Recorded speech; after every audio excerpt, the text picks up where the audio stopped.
Pagi. Ini ad-nya udah ada belum? Udah ada, Bu. Udah kan? Good morning, Ed. Hi, good morning. Hi. It's wait a moment, why? Yes. Can you hear me okay? Yes. Okay. Loh, kok mati?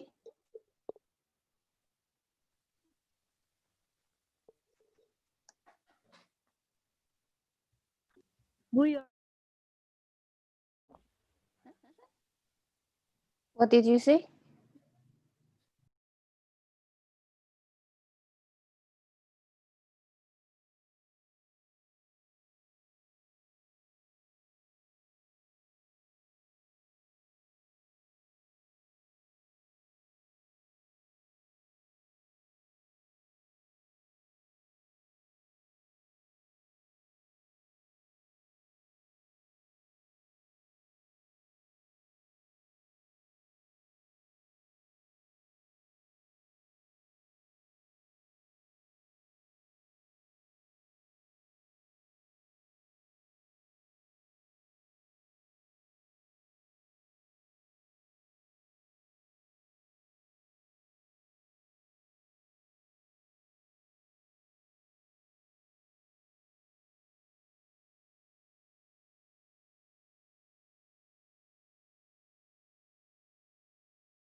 Oh, is Sound Pak Budi? okay? Yeah. Yes. Oh, wait a moment. I'm working with the. No one answer me. Sorry, I just realized my video was off. So. Yeah, I was looking for. I'm searching. No, it's okay. So now we already have. Sorry, I didn't realize.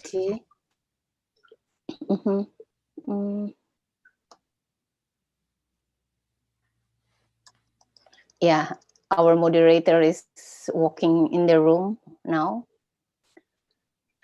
Okay. to approach this main stage. Okay. It's about time. So shall I just test my presentation? Oh yeah, please. You can. Yes. Yeah, you can share screen. Yeah. So is that working? Yeah, it looks well. Yes. Yeah, it looks well. Yeah, perfect. Now I'm checking with the Budi, our moderator.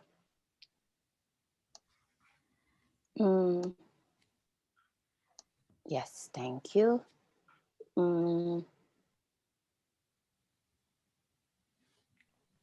Shall I stop sharing my screen now? It's also fine for you.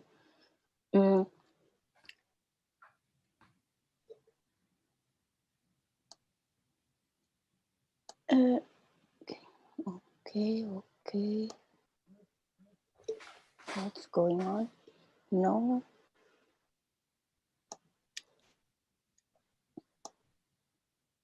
Yes, and oh, yeah.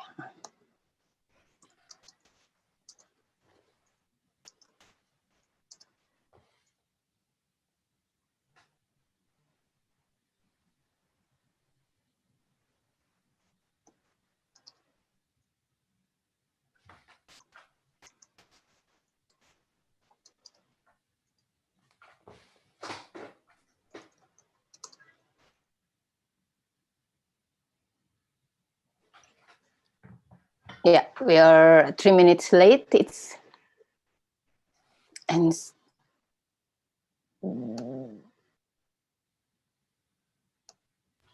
Hi everyone, good morning. How are Good morning. you doing? Good morning. We are still waiting for our moderator. Maybe I will turn my video on and say hi to our attendees and panelists who are here today. Thank you for making it this morning. Thank you, Ed. What time is it at your place now? I've got an extra hour in the morning, so it's 9:05 at the moment. Oh, okay. Not too bad then. It makes a difference. I believe it does.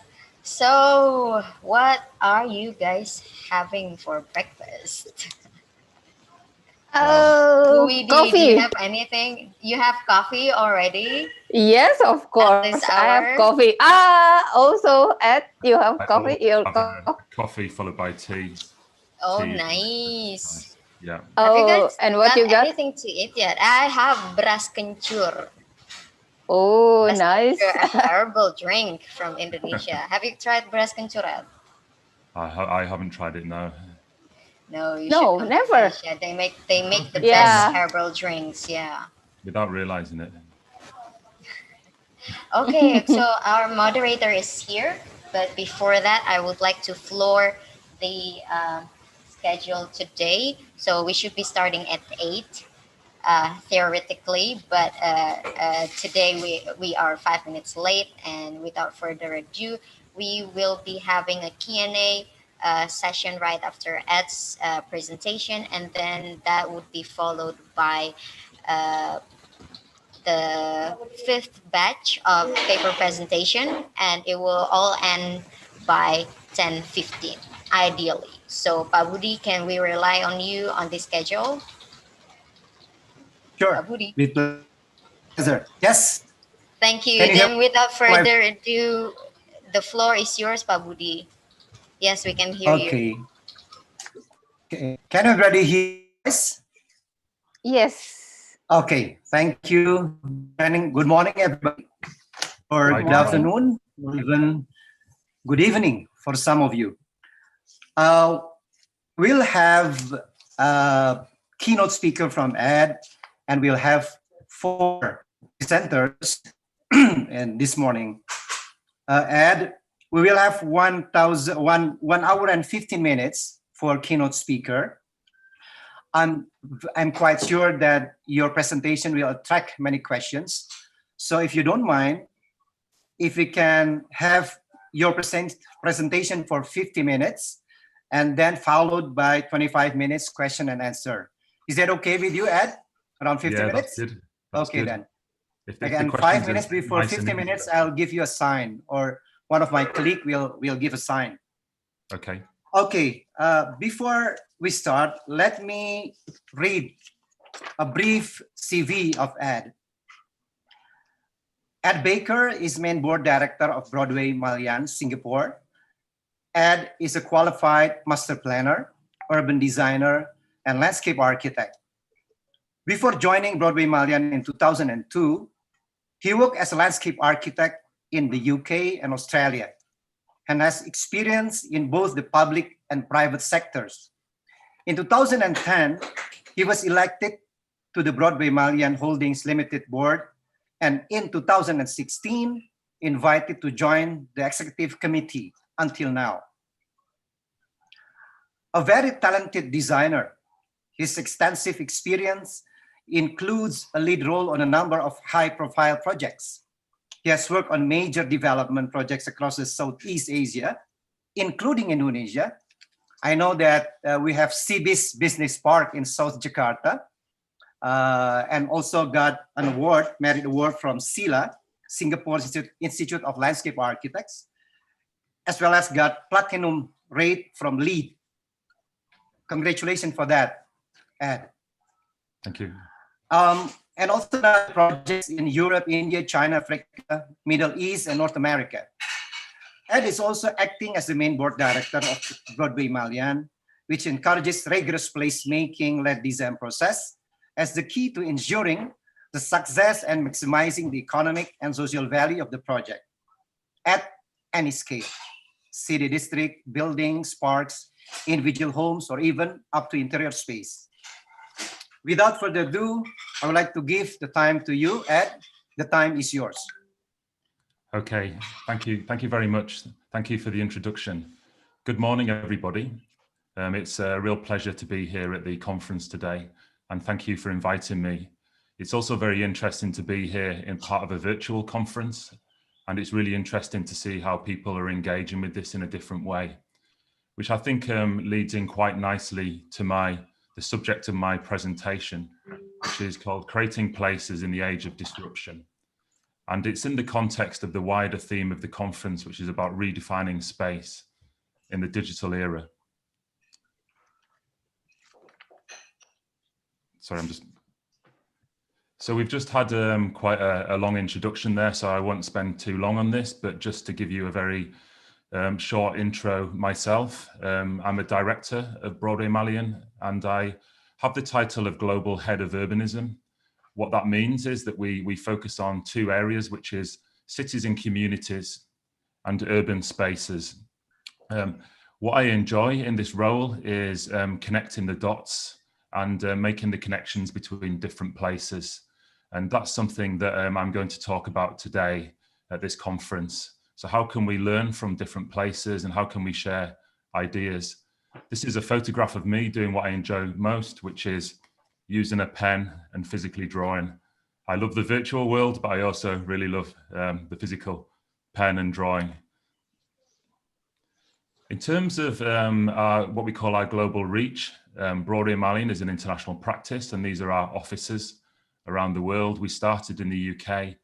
And today I'm going to take you on a virtual journey from London via the Middle East, where we have offices and do a lot of work.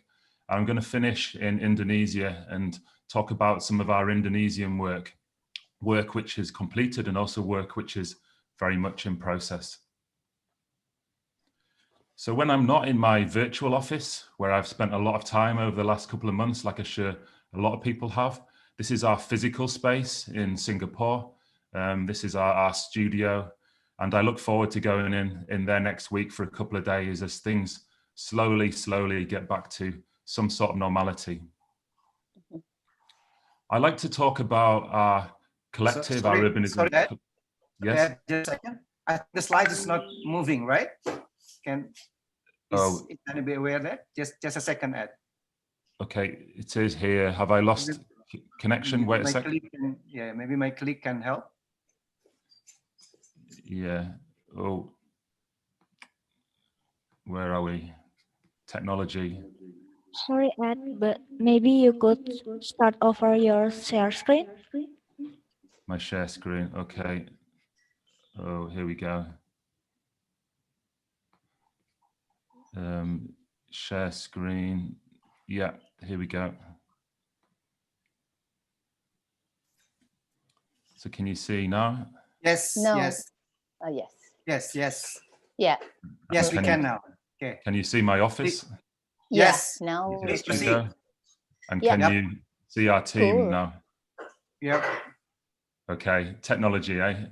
Okay, so now we're reconnected, and what I was going to say is this is what we call our Urbanism Collective. These are different people with different skills around the world who all contribute to the projects that I'm going to be talking about today.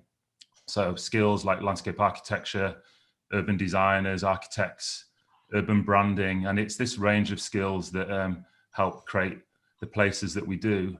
I was going to say that what has been great during COVID, although it's been obviously a negative time in many ways, is that we've been more connected than ever, and we've been able to work with the studios, and we certainly feel that there's been more collaboration through using these digital platforms. So that's been one of the positive side effects. So hopefully my screen will now change. So disruption, what do we mean by disruption? So this is essentially what is keeping me awake at night. It's the things that are influencing the world around us, and it's very much about the challenges of our times. So whether it's about the change in demographics, so in Singapore we talk a lot about the aging population, and how do you plan for a population that is getting older? And this isn't just limited to Singapore. This is a global phenomenon. We talk about rapid urbanization. So cities like Jakarta, Bangkok are literally changing before your very eyes. And so these are the disruptions of the urban world. Of course, at the moment, we're all talking about health and wellness. We're in the middle of a pandemic, and you know how that is influencing the way that we work and our world around us. And of course, with that becomes the other factors like the economic uncertainty. We're all used to seeing the graphs, the COVID graphs, but also the economic graphs, as we can see falling GDPs and productivity around the world. And I think we've all been talking as well in the context of COVID about the climate change and how that is influencing the world around us. And finally, that brings us on to the main subject that we're talking about today, which is about digital transformations. And that is all connected to everything, but how that is changing the way that we work and the way that we go about our daily lives. So in the context of that, as a urban planner and architect, we talk a lot not about how these things are disrupting the way that we work and how we work, but also the types of places that we're creating and all these different environments and how the world is changing and what we need to do as designers to respond to this. So we talk a lot about sectors, whether that's living, the places of work. Obviously, we're talking about work today, you know, how the physical world is changing, about how retail and how we shop and entertainment, but also how it's influencing like our open spaces, how we need to design more resilient cities and mobility. So all these things are changing how we work as designers and planners in the world around us. And what do we need to do to turn this disruption, the challenges, into opportunities? So I'm going to begin the journey, like I mentioned, in the UK. And this is a bit of research that we've been doing in the UK, which is called Street Life, Activating Urban Soul. And this work deals with a very English typology. It's the high street. Now, this isn't unique to the UK. It's a local shopping centre. Quite often the shopping centres are in the centre of cities, but often they're in more suburban locations. And these are what used to be the heart of the communities. So this is actually quite a nice scene here for those who know the UK. It's quite typical with the shops, and you can see there's a fete, they're celebrating something. Perhaps it's the Queen's birthday or something. But actually the picture isn't such a positive one. And there's quite mixed variations on this. And actually, the high street has been in decline. So the shops have been left empty, town centres are declining. And so this is an example in Rochdale. This is in the north of England, where the high street has declined and McDonald's quits. So McDonald's no longer wants to be there, which says a lot. So this is happening in the UK in many different places. So why is this happening? Well, there's lots of different disruptions. You could look at the UK planning and the decentralization. You could look at the rise of online retailing, perhaps, the impact that's had in shopping. But the reality is there's just been an underinvestment in these places as well, and an underinvestment in infrastructure, including the public realm, and an investment in the place. So in the UK, the high street footfall has been declining, and there's lots of research around this.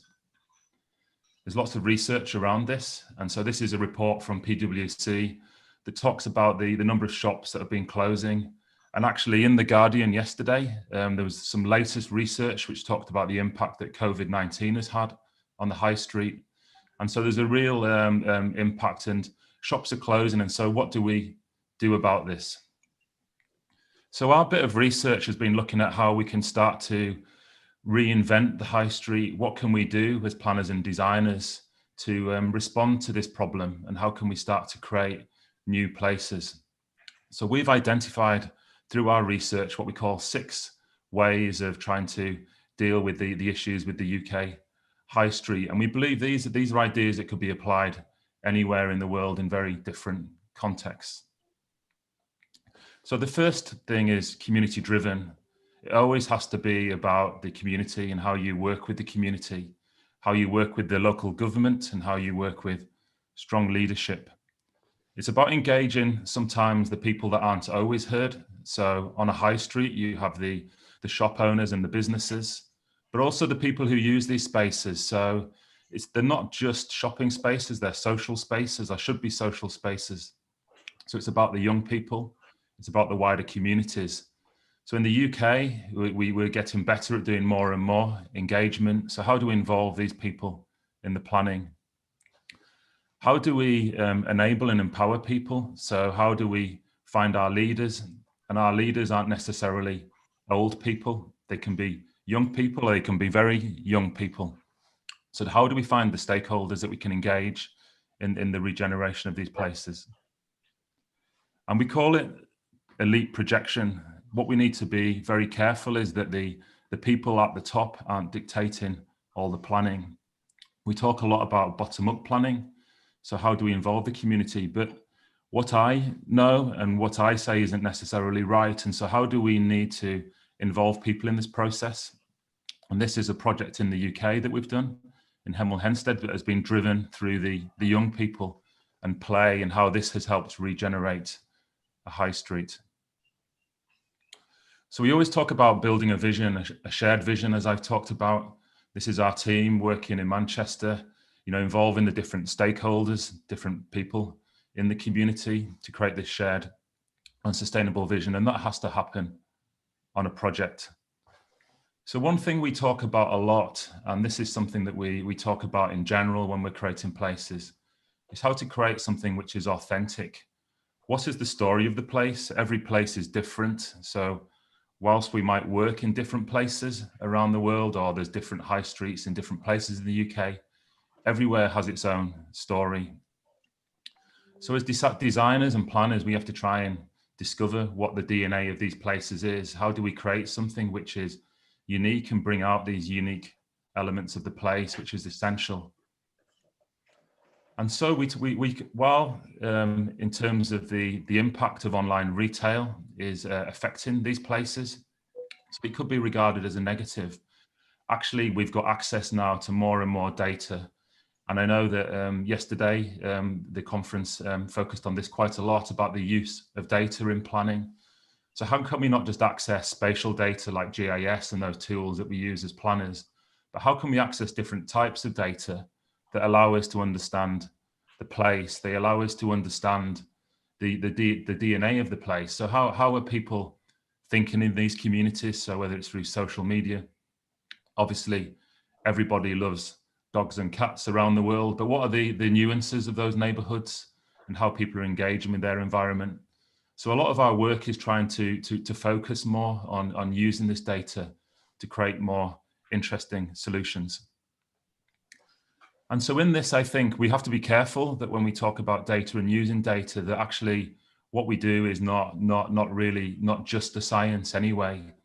And we can get too hung up in the idea of the smart city and data designing places, but really it's art as well. And so how can we start to tell the story of these places to create something more unique and special? So we talk about aggregated. It's an ecosystem, not an anchor. And what do we mean by that? The idea that places like the high street are single use has changed. It's not just about shopping anymore and retail. Successful places include multiple clusters of place and uses. So it's how do we build a critical mass within popular places of different types of uses? So the high street doesn't just have to be about shopping. It can be about making, it can be about work, it can be about entertainment, and create different types of uses on our high streets. And there's been research that's shown that the most successful places and high streets in the UK involve lots of different activities. And so as designers, we take for granted some of these things, but how can you create more multi-use, multifunctional places? So whether that's through leisure and health and wellness, whether that's through play that I've talked about, how we bring out the history, how we make them more social and cultural places. So the idea that it's just a shopping street is changing and they need to be multifunctional. And I think one interesting thing that the pandemic has highlighted is that, you know, for a long time, the idea that the center of the city is everything is changing.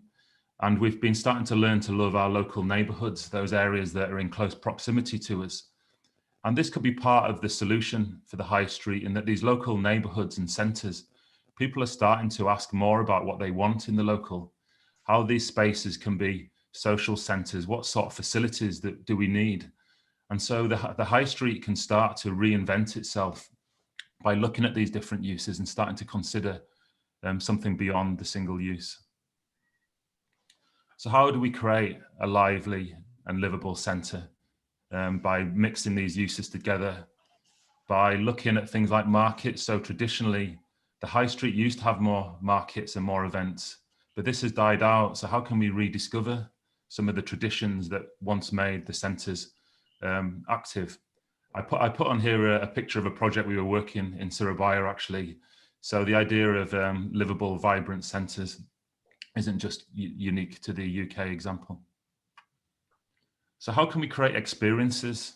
So beyond the uses, it's about the experiences. And we talk about this a lot in design. So how can we be more experiential? How can we extend the hours that people are using spaces? So how can we enliven it in the day and in the evening? We talk a lot in general about recycling, reuse, which I think is a key part of this. We talk about the circular economy and how businesses can share things and reuse things. And I think one of the recent phenomena is a rediscovering of making in the city and light industry and trades, and perhaps that could be part of the solution for the high street. Obviously, with my background, we talk a lot about what happens between the buildings. So it's not just about the spaces within the shops and the high street buildings, but thinking about the public realm and how the public realm can be better used between the buildings. So of course we talk about being Instagrammable, which is probably what everyone is trying to be. You know, how can we create places that are memorable, that we feel proud of, and people are happy to be in?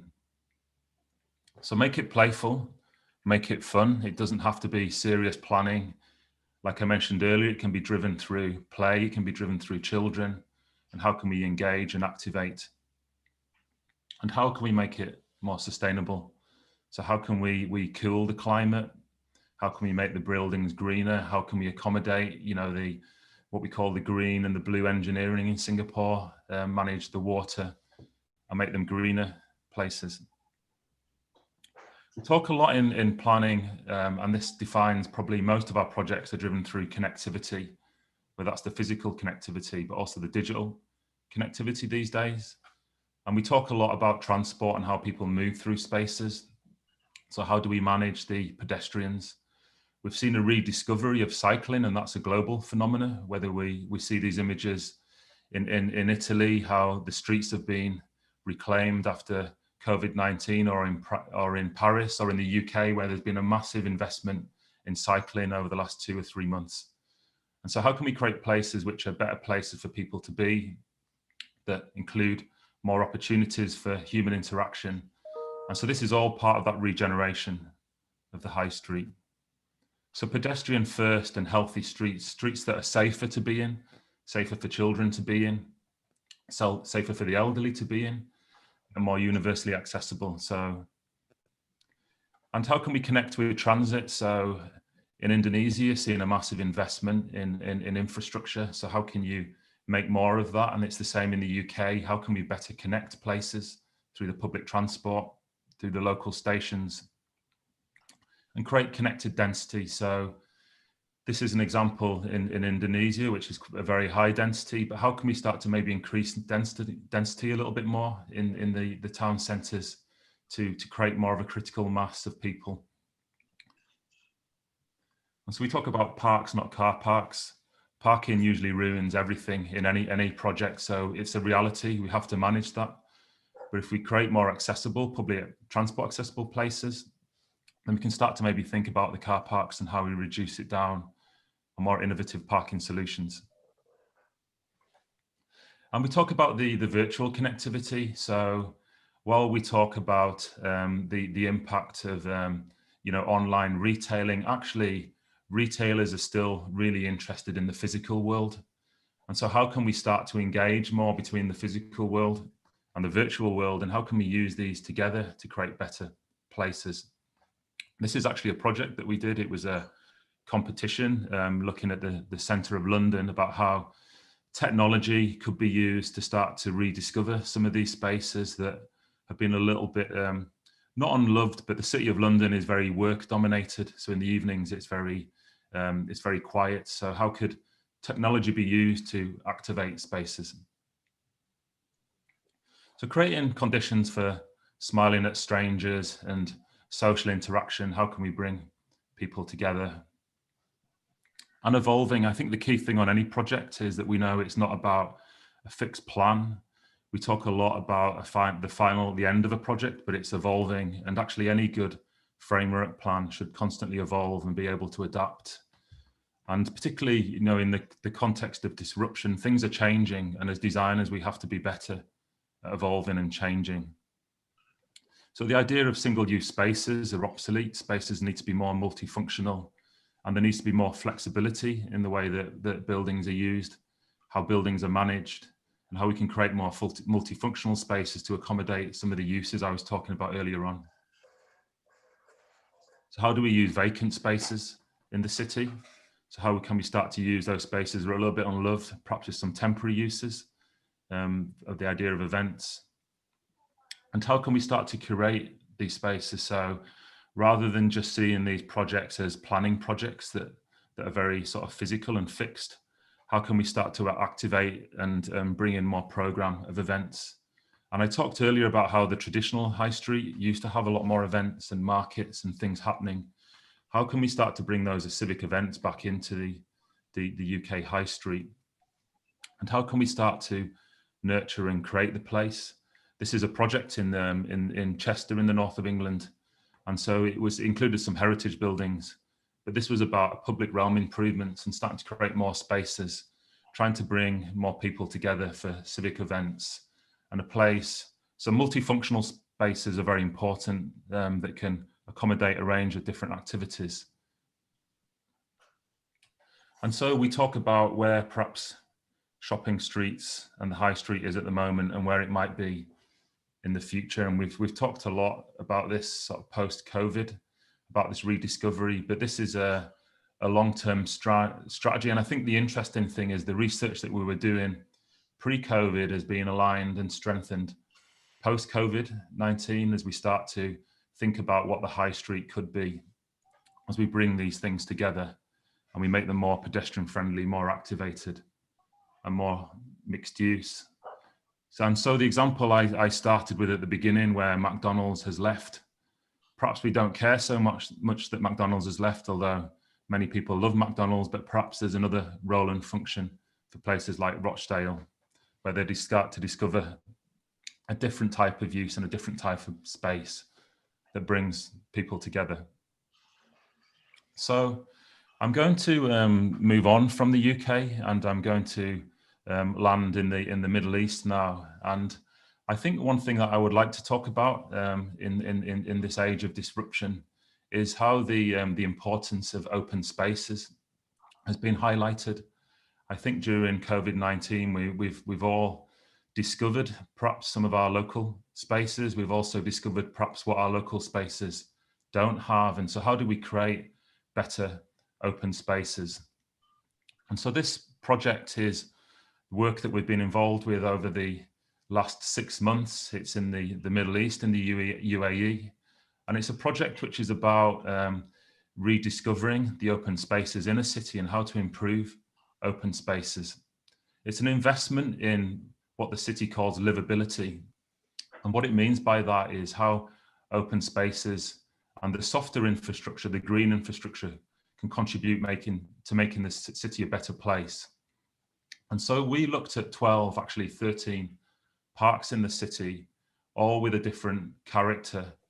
And we looked at how we could start to regenerate and reinvent these spaces. So we focused on some key areas. So how to make them unique, the identity, how to connect them, how to bring more color and placemaking into these spaces, how to increase the ecological value, how to activate them at different times of the day, how to deliver more climate responsive solutions. So how can we, the Middle East is obviously can be very hot at certain times of the year. So how can we start to cool these spaces? How can we start to adopt new technologies and engage with these spaces? How can we promote health and wellness? And how can we create more spaces for all? So these are all themes that have been very common to what I've been talking about previously. And these were the drivers to how to discover better open spaces in the city. So these spaces really varied in character. So they included parks like this one, which is actually a temporary sports park. So how could we start to bring more health and wellness into the city centre? And so this is a project that was driven through sports, lots of different types of sports. So included basketball, football, outdoor gyms. It was also about sort of catering for people who it felt was a little bit missed. So a younger population, a teenage population, which is often a demographic that is overlooked in the planning of places. So there was the urban sports park. There was contrasting parks like this one. This is a urban nature park. So an existing woodland of trees, but how could we start to reactivate this space? How could we introduce play? How could we introduce activities like a cafe here, which is also an eco-environmental education centre. So it could be used as a space to educate people about the local environment. And so this was all part of that programme for those 12 parks. There was an example, this is a park which was very near the central business district, about rediscovering the workplace. And probably this is a good typology, I think, post-COVID-19. You know, how can we bring more open space into the workplace? How can we blur the boundaries between the indoor and the outdoor? And this was looking at work kiosks within the park that could be rented by different people to hold meetings, and how the park spaces could be used as collaboration spaces to bring people together.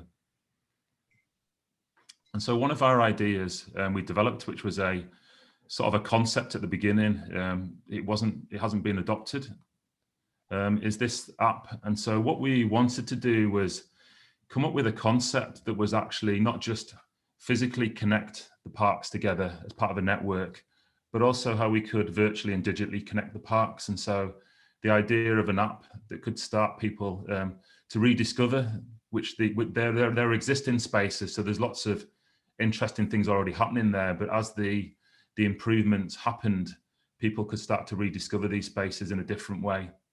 So driven through the different types of activities, whether it was the health and wellness or food that could drive these parks. So this led to another project in the city, and it was part of the same work, which had identified the need for more celebration spaces within the residential communities. So places that could be used for major events, but also for bringing more for smaller events as well, more social communal spaces. And so our concept for this project was that within the region, there's always been a culture of people meeting and coming together anyway. And that celebrating is very much a part of the culture and the social culture that brings people together, whether that's the national days or the post-Ramadan celebrations or people's birthdays even. But there's the idea of the celebrating culture. And so how could we start to design a park which was at the center of communities and would start to bring a heart? And so it was a concept for a park that could be used all year round. So in a place where it's very hot at certain times of the year, how could we start to bring in cooling measures that would extend the calendar? How could we start to consider events that could extend the calendar? And so a park that could accommodate lots of different celebrations, from the big celebrations to the smaller ones, so a multifunctional space. So inspired by the lunar cycle, I think, you know, in Islamic culture, this is very important. It often dictates the celebrations throughout the year and how cities are used. And so something that was in sync with this cycle. And so the concept for this park that would bring people together and became the principles for the design. So when we start to look at the physical plan, there was a plan and a prototype for this park that was tested in one location. It's about 5 hectares in size. And we started to look at all the different elements that could go into this park under the theme of celebration that would bring people together. So the focal point of the park is a cooled pavilion, which sits at the middle. And so this was designed with a climate engineer, and it was a space that could be used for multifunctional community events. It could be activated through digital interventions, which I'll talk about in a moment. It could be used for poetry reading sessions. It could be used for people's birthdays. And that would sit at the center of the park. It was a place that could accommodate large celebrations at different times of the year. So the idea that it could be a big space that was in the middle that could be used, it could expand and contract. So I think the key thing is, with any open spaces, you need to plan for multifunctional uses. You need to plan for events that can change. So how could it accommodate big events, but also when there aren't people there, it doesn't feel big and unused? A park for play. So I've talked about play, which is a big theme of a lot of the work that we do. So how do we design for younger people? And so this was one of the play areas that was developed with a Danish play consultant, which was actually inspired by local fables and stories, and a really interesting and inspiring play feature that sits at the center of the park. A park for health and wellness. So that's a common theme as well. I talked about that under the high street. So a place that could bring people together through the sports, different types of sports. So the bigger sports, but smaller sports. And so how could we create a place that would promote health and wellness? So we've got the places that were about big activities, big events, but also spaces that could quieter spaces. So we talk a lot about active and passive uses. And so this was a contemplation garden, which had some unique elements in it where people could go and sit and have quieter moments. And how this would all be connected together by a shaded loop that would be used for promenading in the evening, how it could be cooled and used in the hotter times of the day, and how it could be used for exercise. And that brought together all the different elements in this space. And so this is the overall perspective, and you can start to see all the different elements. You can see the parking. So you still need to provide parking as well, although you plan that with your public transport. And this is about a space that is used in the day, but also thinking about how it could be used in the evening, which is very important, and particularly in places which have a hotter climate, how this space can be used and activated in the evening. And so what will the plaza, what will this space feel like, this park? So these are just some of the key spaces in the park, the arrival experience, and you can see the pavilion in the background. You can see the welcoming signage and some of the bespoke artwork that we did. You can see the celebration space in the middle and how it might be used for events and in the evening, looking at the stage. The shaded loop that connects the different spaces. The play area and some of the containers in the F&B kiosks. I think another common theme is food, actually. And I think when we talked about the high street, we talk about how food is a real regenerative tool. I think for the parks as well, how can we activate with some small cafes and restaurants? And the different types of play spaces for different ages. So play isn't just about really young children, it's about different ages. It's about the teenagers, it's about older people as well. So how can we create multi-age, multi-use play spaces? So different types of spaces and play. And then also some of the smaller moments. So there's, while we accommodated the main celebration spaces for grand events, how we can bring people together, some more family, private spaces that could be used for picnics and events. And some of the quieter moments. And there's actually a mosque in this park, and I think, you know, mosques are important communal elements in the community. So how could we create better spaces around the mosque? So multifunctional spaces where people would gather before and after, and make them more celebrated civic moments. And so within the park, we worked with a consultant who looked at some of the digital aspects. And so how these and so this within the park, so that included some an interactive community wall, a digital majalis, and a digital majalis in the Middle East. It's a communal room, but how we could use this to connect the different communities, and the idea that this could be used in different parks and different spaces. Apologies, there's a noise just outside of my window here. And so this is looking under some of those facilities. You can see here the communal pavilion, and you can see the interactive community wall, and you can see the shaded spaces, and so the center of the community. This is under an area called the Listening Circle, which was a smaller room, a shaded room where people could come together, which had interactive sound as well, the kinetic garden, so different types of spaces within the park. And so I'm going to leave the Middle East and continue my journey now into Indonesia, which is a little bit closer to you. I wanted to talk about this project, which is very close to my heart actually, and was mentioned in the introduction, which is Cibis in Jakarta. I also wanted to talk about it in the context of disruption, because one of the things that we're talking about a lot is about the future of workplace. And actually, I think that within Cibis, there's quite a lot of potential answers for what the future of workplace may be. So this is a business park. It's in the south of Jakarta, in an area called Cilandak, which you will know, and it's an area of about 12 hectares of land, and we were brought in to develop a master plan. It's an industrial estate, so many of these buildings still exist, but it's an area of change, and you can see lots of new development around it. So the brief from the client was how to transition this into a different use. And so we did these early workshops with the client to develop ideas for the master planning.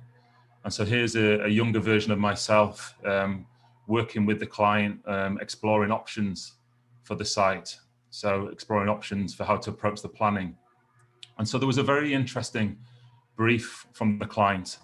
And so at the beginning, he mentioned three key things. Number one is that he didn't want something, although it was going to be an international business park, it had to feel Indonesian and it had to be of the place. He said that he wanted it to be about the community, so it had to have a village feel about it. So it had to have very much about bringing people together in the business community. and he didn't want it to be an anonymous place of work. And the third thing was that it had to be about the open spaces and the landscape. It had to be as much about the indoor spaces, about the outdoor spaces, sorry, as the indoor spaces. So how could we start to create a place that started to blur the boundaries? And so we had a very simple master plan. It's a very simple, flexible layout, and the main focal space was the client's idea of an alun-alun, the traditional Javanese planning concept of a space that could bring all the businesses together at the beginning. And so within the master plan, this is the overall view, and this is the first phase that I'm going to talk about in a moment that is now constructed. So at the beginning, as part of the work, and this is how we often work on projects, I talked earlier about the DNA of a place and the unique identity. So working with our branding team, trying to discover what the identity was and develop a brand for the project. But this was much about the place as just a graphic logo. So something that the community would bring the community together and would bring a combined identity for this new working community.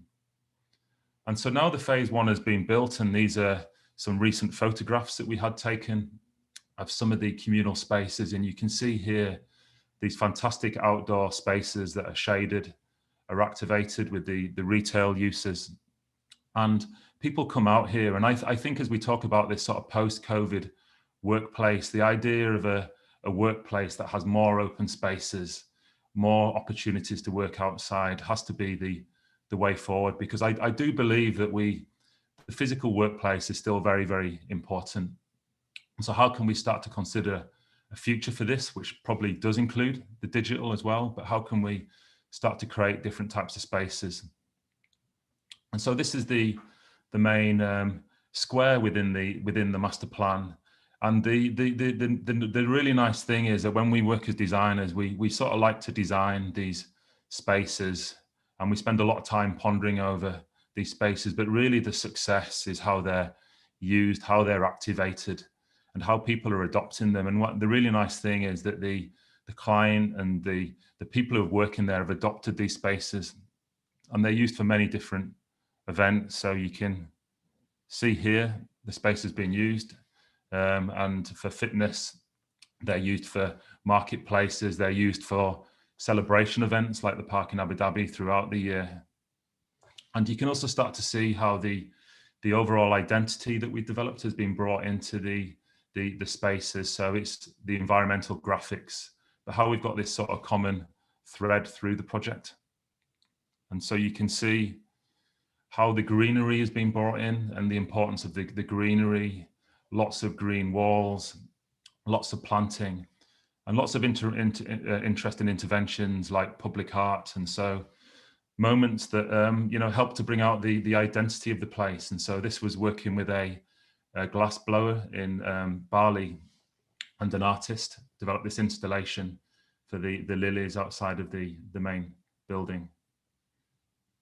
And so these spaces that can be used for events, we talk about health and wellness, how people can get out of the office space, how can people enjoy the open air, and a different type of workplace environment. And our landscape architects work with the local team to develop the green walls. And so it's a campus that really sort of breathes. And what is nice is to see a project that has come from paper, an early concept, and then being carried forward, which is often one of the challenges that we have as planners and designers. And you can start to see here how that identity and the greenery comes together. And I think one of the things that it's also about the spaces in the building. So working with the architectural team, we talk a lot about vertical greenery, but how can we create spaces that so buildings open out? And I think these types of spaces will be more important than ever for the workplace going forward. And so I'm going to finish my journey with a project which is still ongoing. Actually, this is more of an introduction than anything, which is an urban transformation project in Surabaya. It's a quite infamous area in the city called Doli, and it was a former red light district. So we're working on this project. It's part of a wider program of projects in Southeast Asia, which has been led by the engineer Mott MacDonald, and we're working as part of a broader team. And our role on the project, Broadway Malian, is to bring planning expertise, urban design expertise, and landscape architecture and urban branding as well. So we're working on projects in Indonesia, but also a project in Bangkok and projects in the Philippines.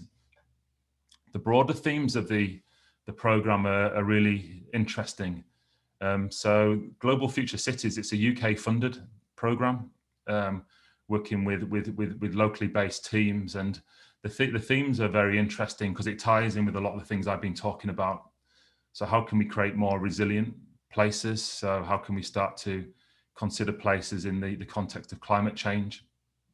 It looks in a major way at mobility. So transportation, from the big transportation moves down to the public realm and creating places for pedestrians and cyclists. And it starts to thinking about urban planning, the different facets of urban planning. And so within Surabaya, the area that we're looking at, the Doli area, the main objective of this intervention is how to transform this area. So the mayor, the red light district is no longer there. And so how does a place start to reinvent itself? And so actually the synergy with the UK high street work is very interesting. And I think there's a lot of synergy there. And how can we start to promote economic growth through urban planning, and most importantly, through the community engagement process? So one of the partners on the program is UN Habitat. So I think many of you will be aware of the Sustainable Development Goals. And so UN Habitat are working with us and have developed an assessment to gauge the project as it develops. And so how can we start to tackle some of the important issues of the SDGs, like no poverty, creating economic growth, reducing inequalities. And so within the wider program, there's 5 really key outcomes. So how can we improve governance within the city with respect to the work that we're doing? How can we create more responsive city strategies? So the urban, but also the social. How can we bring things together? So integrated planning, start to make the connections, connect the dots that I've talked about. How can we create more sustainable livelihoods? And most importantly, how do we do this by leaving no one behind? So how can a district that did have an economy, although a different type of economy, how can we start to create new economics? And so it still suffers some of the challenges. It still suffers from a negative image related to the former use of the area. There's these big gender gaps in the labour force that's been left behind, and there's a very low level of education. And so when we look at the plan, this is the area here, which you can see, which many of you may be familiar with. And so how can we start to transform this district? Doli, it's the Putrajaya is the sub-district. How can we start to transform this district? And so a bit like the UK high street work I talked about is understanding the current situation. So every place has its unique characteristics. It has an existing context. There's different activities that are taking place there, and there's a community, which is all part of the place. And I think you'll recognize some of this Indonesian music. And so how can we start to build on that to create? So we talk about the direct benefits. So really some of the direct benefits of this work, it's about gender equality, it's about empowering women and girls, and it's making them part of the process.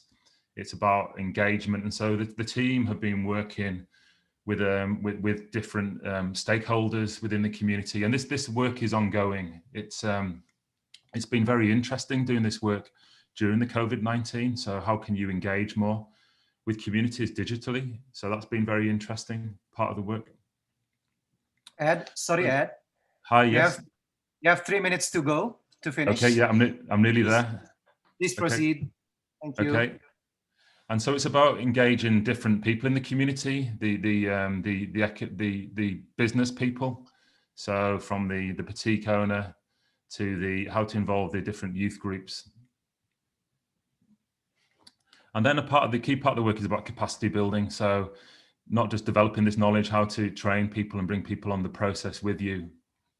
And as I've talked earlier, it's about investing in human capital. So how can we create jobs within this area, different types of jobs and upskilling.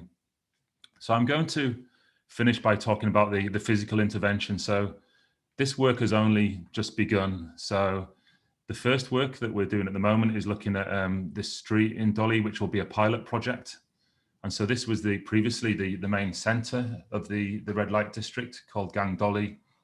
So how can we start to look at this, whether it's the public realm interventions, some of the buildings that the government has purchased, perhaps different uses for these streets. So we're thinking at the moment about the place, you know, the identity and the key things that are driving this street, from the heritage, the community, how can we create it more health and safety, and the arts and creativity. And then the physical intervention, so the development framework, which starts to look at the different uses and spaces, the idea of perhaps a design or a museum, the public realm improvements, how we make the streets safer, how can we bring play into the streets. And so these are just some images of the different types of proposed activity through bringing colour in, through legibility, so helping people to discover their city through maps, the project planning, and then finally, I'm nearly finished, is the identity. So working with our urban branding team and really making this part of the process of how we develop the identity of this place, how we make it locally relevant. And I think most importantly is how we make it part of the communication process and the engagement process. And one thing we've realized is that actually in COVID-19, we're all talking about the digital engagement. How can we use this as a strength? And I think the importance of communication is very important. And I think I'd just like to finish with this, which is some of the COVID posters that we've developed, educating people in the local area about COVID, about social responsibilities and social distancing as some of the early moves. And so I will finish my presentation. I think I've just used just over the time by finishing with the 6 pillars that I started with when I talked about the UK High Street. And I think these 6 pillars are from the UK, but they can be applied anywhere, and they've influenced all the work I've been talking about. And I think in this age of disruption, there are many, many challenges, but there's also very many opportunities, and how can we rethink places in a different way. I will finish there and say thank you for listening. Thank you to the organisers. I will answer some questions now, but if anyone would like to email me, please do. And if anyone would like to download our research that we've produced on street life, the high street work, you can go to our website here and download the wider study and document. So apologies, I think I've gone over a little bit there, but I will be finishing. Thank you. Thank you very much. Thank you very much, Ed, for a very inspiring and fruitful presentations. I believe it will attract many questions now. So for the one of you who would like to ask question, please very quick and straightforward questions. Is there any one of you who like, and you can raise your hand or just type in the chat? No? Okay. Oh, that is from Erika. So there is one question for you, Ed, from Ibu Erika. What is the main obstacle for redesigning Doli in Surabaya? That's the question. I think I will give one simple answer to that. I think that the main challenge is obviously we have to really engage the community and bring the community along with us. So I think that could, if you don't do that, that becomes the obstacle. But I think we've developed an engagement process which involves many different stakeholders. There's a very big team, and I think you have to do that. And I think I started with that on the UK work as well, that you have to engage the community and you have to engage lots of different people as well. So it's not just the top-down planning, not just listening to the senior planning officers, but you have to speak to the people who live there. I know it's an obvious one, but that is probably the the challenge, I think, on how you do that. But it's not, it's a good challenge. And so that's all about the process. Okay, thank you, Ed. Okay, and Is there anyone? there is one more from Asep. Ed, let me read for you. It seems that the current pandemic situation has been a catalyst for a better urban life. What do you think the most significant aspect that being affected in view of urban development or urban planning? I could give a very long answer to that one, but my personal one is, I think, coming from a background which includes landscape architecture, I think there's been a real discovery of open spaces and their importance in the city. And I'm also a big cycle enthusiast.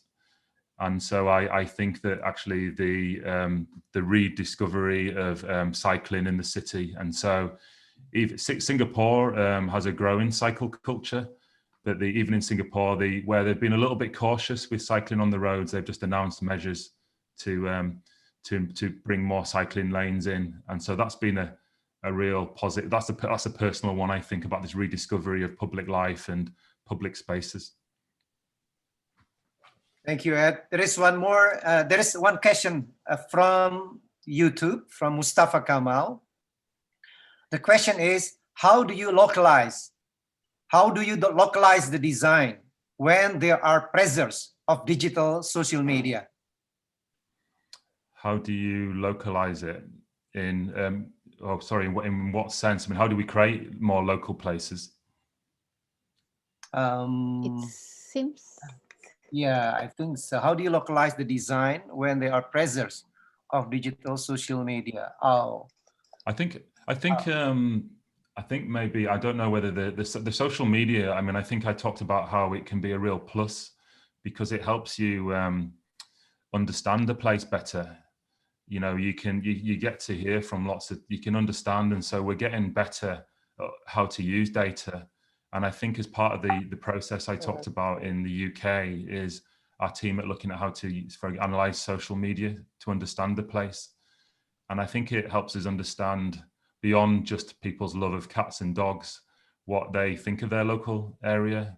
But I think that in terms of, I suppose maybe as well, what it does do is it makes the work we do more accountable, because there are more people commenting on the work you're doing, which is I think is really interesting, because, you know, as designers, you know, I've sort of, what I've talked about is it's not top down. We don't sit in isolation, although it feels a little bit like it at the moment, sat in this room, but we don't work in isolation. We work as part of a community. And I think with social media, we are more accountable, which is really interesting. So we can design a building or a place, and straight away you discover if people like it or not, or are they engaging with it. And also you can use it on how to improve a space as well. So you can start to realize, you know, what people really like about a high street or their local area, and how can we improve on that. So and make it more, and build on that to create something more unique. Okay, thank you very much, Ed. Any other questions? We still have time. Yeah, we still have 5 minutes to go. Yes, we have. We have on the Q&A. Okay, here we go. From Ibu Ririn. The question is, from your experience designing projects in many different countries, are there any tips on how to read local characters? And are the design principles applicable in general? I think the design principles are applicable. I think that from connecting the dots between the work that we're doing in the UK to the work in Surabaya to the work in the Middle East, I think the principles are the same. I think obviously within that there's lots of variations, but I think if you follow those principles and you look at context and you look at local communities, that's the bit that comes out. It's that uniqueness. And I talked about the DNA of a place. And I think, so the principles I think are universal. I think any project that we start to look at follows those principles, whether it's about how to make a place better connected or designing to the climate, etc. But I think if you do the right process and the right engagement, involve the right people, you'll get your local uniqueness, I think.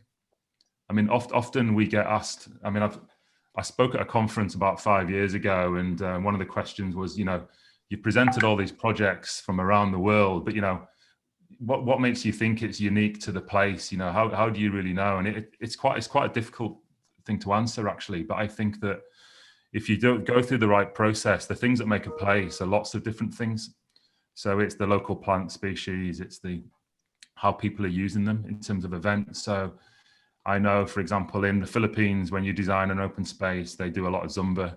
You know, look, there's always little nuances on how people use spaces. And I think as long as you sort of try and accommodate these things, it starts to make it of the place as well. So it's not just about the facade of the building or the type of paving you're using, etc. Okay, there are 3 more questions here, Ed. The first one is, were there any changes in the design approach between before and after the pandemic?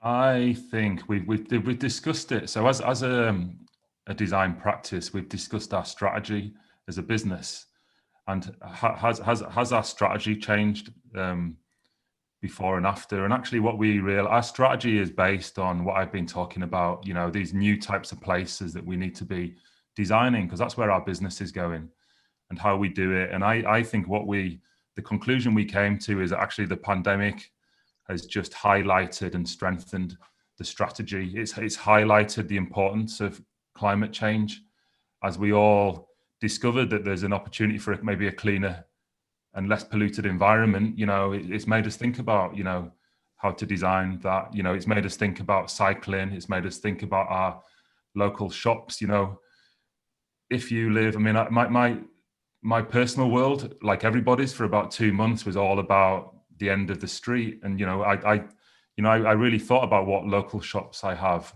and, you know, what's in my neighborhood. And I think that the pandemic has strengthened that whole livability and love of cities. So I think the approach hasn't changed. It's just been strengthened, actually. Although in the detail, there's lots of things. I think the other important bit is that as we're sat here virtually, it's made us really think about the digital a lot more and be a lot more creative. And I think, so that has changed a bit, actually. I think it's made us appreciate the physical world as well more, but also it's made us think about how we can engage like this more digitally, how we can engage between our different offices. I talked about how we engage more internationally now than we ever did as a business, I think, because of the technology during the pandemic. And so I think, yeah, I think it's quite interesting. Things have changed, but I mean, obviously that's against the negative backdrop of the pandemic itself. So I don't want to put too much of a positive spin on this, because it's obviously ongoing and the health situation. But I think the other thing, actually, is about health and wellness in general. You know, it's made people really think about their health and how we stay fit. And I think as designers and planners, we have a really important role in that, and designing places that keep people fit, keep people out of hospitals, and keep people well and living longer, happy lives. Okay. There are more and more questions, so I need to choose now, because some of them is very similar questions. From Ibiwidi, do you think that now the works of architects shift a little bit towards urban and landscape profession? Yeah. Yeah, I mean, I'm slightly biased, so I'm definitely the wrong person to be answering this, because I think the architecture, the engineer, the landscape architect, I think that world is changing, and it's definitely about blurring the professions. And I think the more we do that and the more we engage, and I think the better. And I think projects like the Future Cities project is about really integrating the skills. And I think all the professions are having to change. I think the role of the traditional architect is really changing. So I think it's more about place and how we create places, which I know is a well-used word, but I think it really is about that. And it might be a bit about the landscape. It might be the buildings are very important. You know, don't get me wrong, they are very important, but they're not everything. So we need to we talk about that blurring, and I talked about the sectors at the beginning, you know, about retail and work and hospitality, but actually it's also about the blurring of those sectors together, which I think is the future. You know, the high street is no longer a place for shopping, it's a place for entertainment and play and sports and lots of other things as well, I think. So I think so it's definitely about blurring the profession and blurring the places, but I think that's the opportunity that we have to embrace, I think. And for a lot of young people on here, you know, when you're graduating and coming out, I think that's, you know, it's giving yourself those skills. I think being really open-minded about the connection between the disciplines. Okay. Thank you, Ed. I think just last question and one appreciation. Could you give us empirical suggestion on how architect, urbanist, or student can be more culturally sensitive from Zoom? I think we're probably pretty good as a profession. We're quite culturally sensitive generally, I think, through the learning we have. I think it depends what you're talking about. Culture, I suppose, are we talking about multicultural, or are we talking about culture in general? I think as designers, I think the really important part of a project is the early stages, when you're doing your site analysis and you're doing your baseline studies and you're using your data and you're visiting a place. I think spend time doing that, you know, make sure you get that right, and that will help us understand the communities and the cultures better. So as a general answer, I would say, I think, I don't know, as a broader cultural thing, I think the more that we're connected these days is great, and we're able to, you know, share ideas. I mean, I've been lucky in that my work has taken me to different places and experience different cultures, but I think we can do that more virtually now as well. So I think there's a lot more sharing of ideas, and I think, yeah, I think that's how you become more culturally sensitive. I think we can travel in lots of different ways these days. Thank you, Ed. And the last one is appreciation for you. Thank you, Ed Baker, for a nice presentation, interesting research project. Hope we could disseminate of what you are doing, the very inspiring project. This is from Imelda Akmal. Imelda is a prominent writer in Indonesia. She has also her own publication office, so maybe she can contact you and do some project. Yeah, please take my email. I'd love to. Okay, I think that's all. We have already 9:15 now. Thank you very much. Let us give a very rounded applause for Ed Baker. I'll represent all the participants for you, Ed. Thank you very much. Thank you. And I'll give back to my colleague, Ibu Idi. Please. Thank you, Ed. Yes, thank you very much. Thank you for listening. Thank you. Thank you. Yes, thank you, Ed. Now we will have a paper presentation. Oh, okay. Pak Budi will still be here, right? Okay. Okay, Bu. Okay, let's do the 4 presenters for 4 presentations. Please be strict with the time. You only have 10 minutes to present. And I think I myself will give you a sign 3 minutes before you finish the presentation. Okay, and then after 4 presentation, then we will have question and answer for 20 minutes. The first one is Iksanti, Aline. Yes, sir. Hello. Yes. Yes, we Could can you hear hear you. me, sir? Yes, yes. Okay. Please.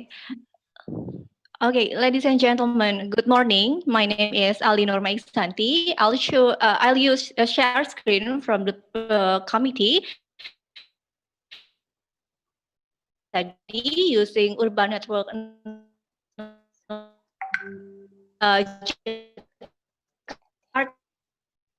Next, please. Next, please.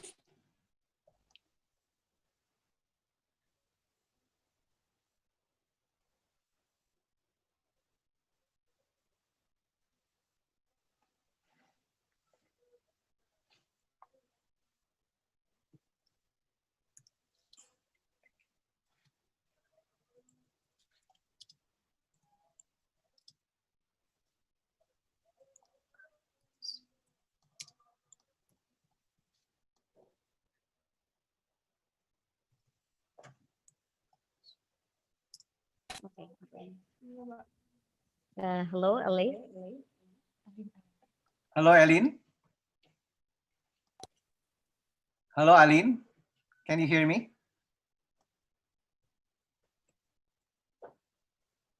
Pak Budi. Yeah. Pak Budi, Aline just left the room. I think she got a bad connection. So I think you should move on to the next presenter. Okay, then. Okay. Maybe the colleague can help me. Aline has We already. move to the next presenter. While waiting for Aline, maybe Aline can have it later in the last presentation. Yeah. Okay. So next. Oh, here. Okay, she's back now. Yeah, I'm back now. I'm sorry for the connections. Okay, can you hear me now? Yes, sir. Okay, you can continue. Yes, sir. Okay, ladies and gentlemen, sorry for the connections trouble. Ladies and gentlemen, the picture shows a study done by Stanford University for the average daily steps. Indonesia's population is at 31 out of 46 countries in 2018. Walkability in Indonesia is crucial because of regulations relating to pedestrian in Indonesia has a focus on an aspect of pedestrian facilities and not on the overall area traversed and experienced by pedestrians who can encourage people to walk as a daily mode. In the other hand, the city of Jakarta has many urban village forms that make walking in Jakarta is very compatible with Jakarta's land use profile. Next, please.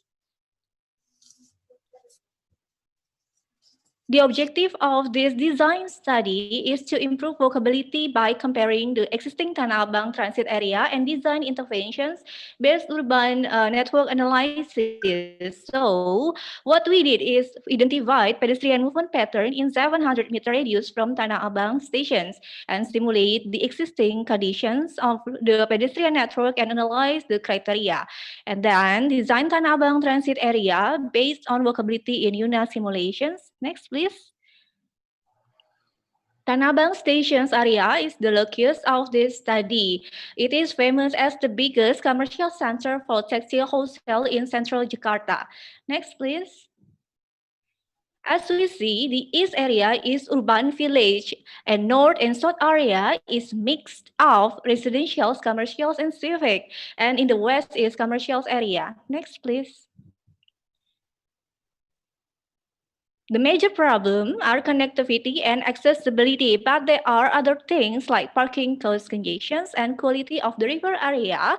Landscape is not good yet. Next, please.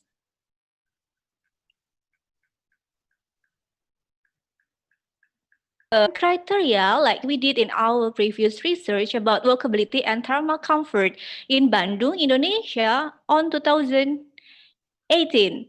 The research result based on evaluations criteria use analyzes a hierarchy process, security, safety, pleasure, efficiency, and comfort. And we look also from TUD Institute element.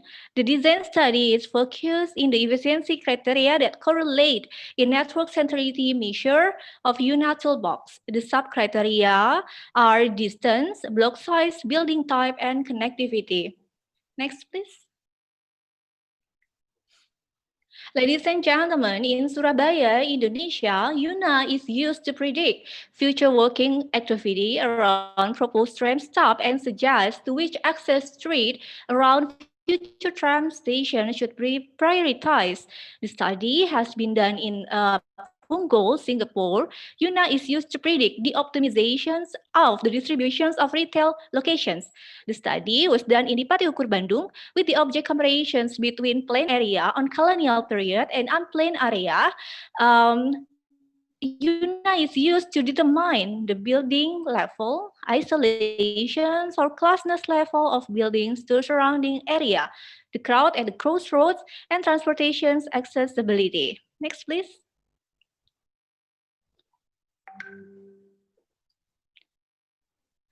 Okay, and the table show the relationships in efficiency criteria, UNA variables with the centrality index. The building types affects all centrality indexes. Next, please. In Urban Design Guideline 2003, the guideline has only regulated the connections between railway stations and Tanah Abang Market. The guideline has not regulated the connections to the urban village area and other commercial area in north, east, west, and south. Next, please. This is the Tanah Abang Design Preliminary.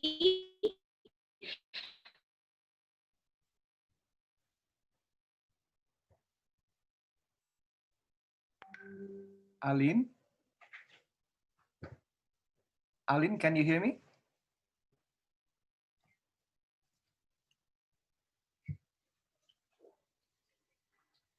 Aline? Bu Widi, can you hear me? Bu Widi? Yes, I can hear you. Yeah, but I cannot hear Aline. Okay, then we'll wait for half minutes, and if she cannot connect it to us, maybe we need to move. Aline? Yes, Okay. yes, sir, I'm back. Okay, okay, Aline, please. Yes, sir. Yes. Yes, Can you make okay. a bit faster? You have 2 minutes left to finish your presentation. Oh, okay. So maybe we can move to the methodology. Next, please.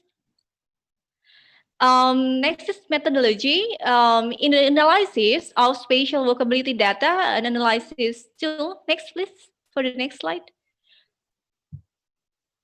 An analysis tool of UNA toolbox is used to explain the relationships between the elements in the environment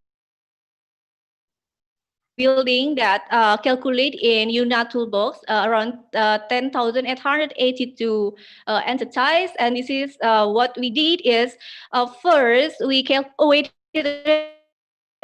representations data of spatial network elements are coming from building and road spatial data, building volume and value of activity, impact calculations, a table detailed urban space management program city Jakarta, or called ITBX RDTR in Indonesia. So rich index, the simulations, after weighting the value of the impact of activities in building, the east area of commercials and service impacts the surrounding environment, but it is still illogical. Tanah Abang Market building should have the highest impact. The simulation results are only orange color. It means there needs to be an adjustment to the Tanah Abang Market building by adding circulations in the building connected to surrounding environment. So this rich index is affect to land use and building intensity. So next, please. And next is closeness. Closeness index, please.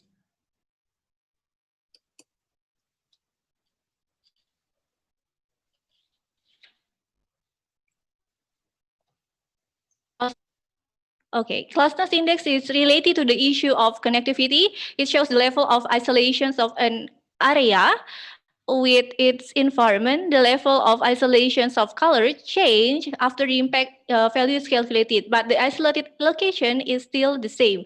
This means that buildings that are accessible from many ways will still get a high value compared to the ones with less access. So this closeness index is affected in pedestrian path networks. And next is centrality straightness index. After weighting the impact, value, and volume of the urban village, area between the kiosk and the Tanah Abang Market, Block E has a high value due to the influence of the activity impact value. The straightness index gives a high value to building, which is the farthest part of the intersections. Could you move to the next slide, please? Next slide, please.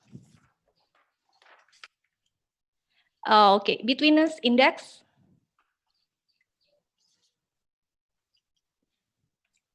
Okay, could you move to, okay, this is the straightness index that affect to the access also from the building. The straightness index give a high value to the building, which is the farthest part of the intersections, so that it can show the value, how easily the building can be accessed from the road.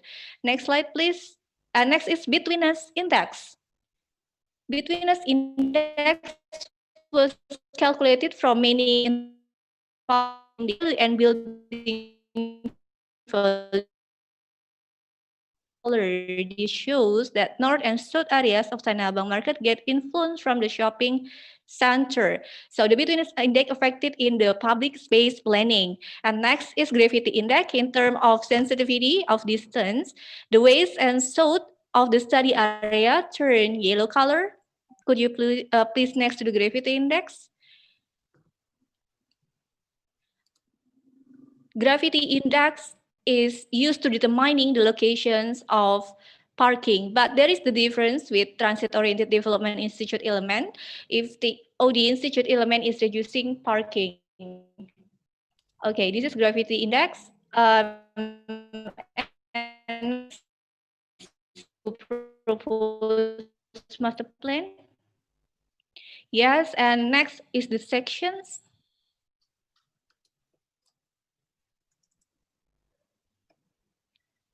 Sections and view. All right. So this is the change when in the center is the mixed use development. Next, please, the view.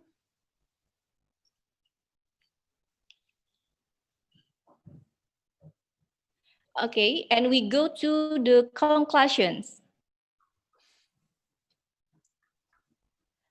For the conclusions, urban network analysis as a quantitative measuring tool, but need other analysis such as driving force analysis, riderships analysis, and populations projections. Simulations area is around 154, not 64 hectares, while reach index land affected land use, building intensity and block parcel, straightness and closeness index affected to connectivity and accessibility, betweenness index affected to open space area, and gravity index affected to parking area. And the interventions design result in total GFA of around 3 million meters, with an increase of open space to 14 from 5%. And the average of building coverage ratio is increased from 27% to 68%, and the average of is increased from 2.5 to 5.26. That's all from me. Thank you. Thank you very much. Thank you very much, Aline. Go to the next presenter, Mila. Diana and Valin also be ready, just in case if there is any bad connections, internet bad connection, then we can move or change the presenter. Okay, Mila, the time is yours.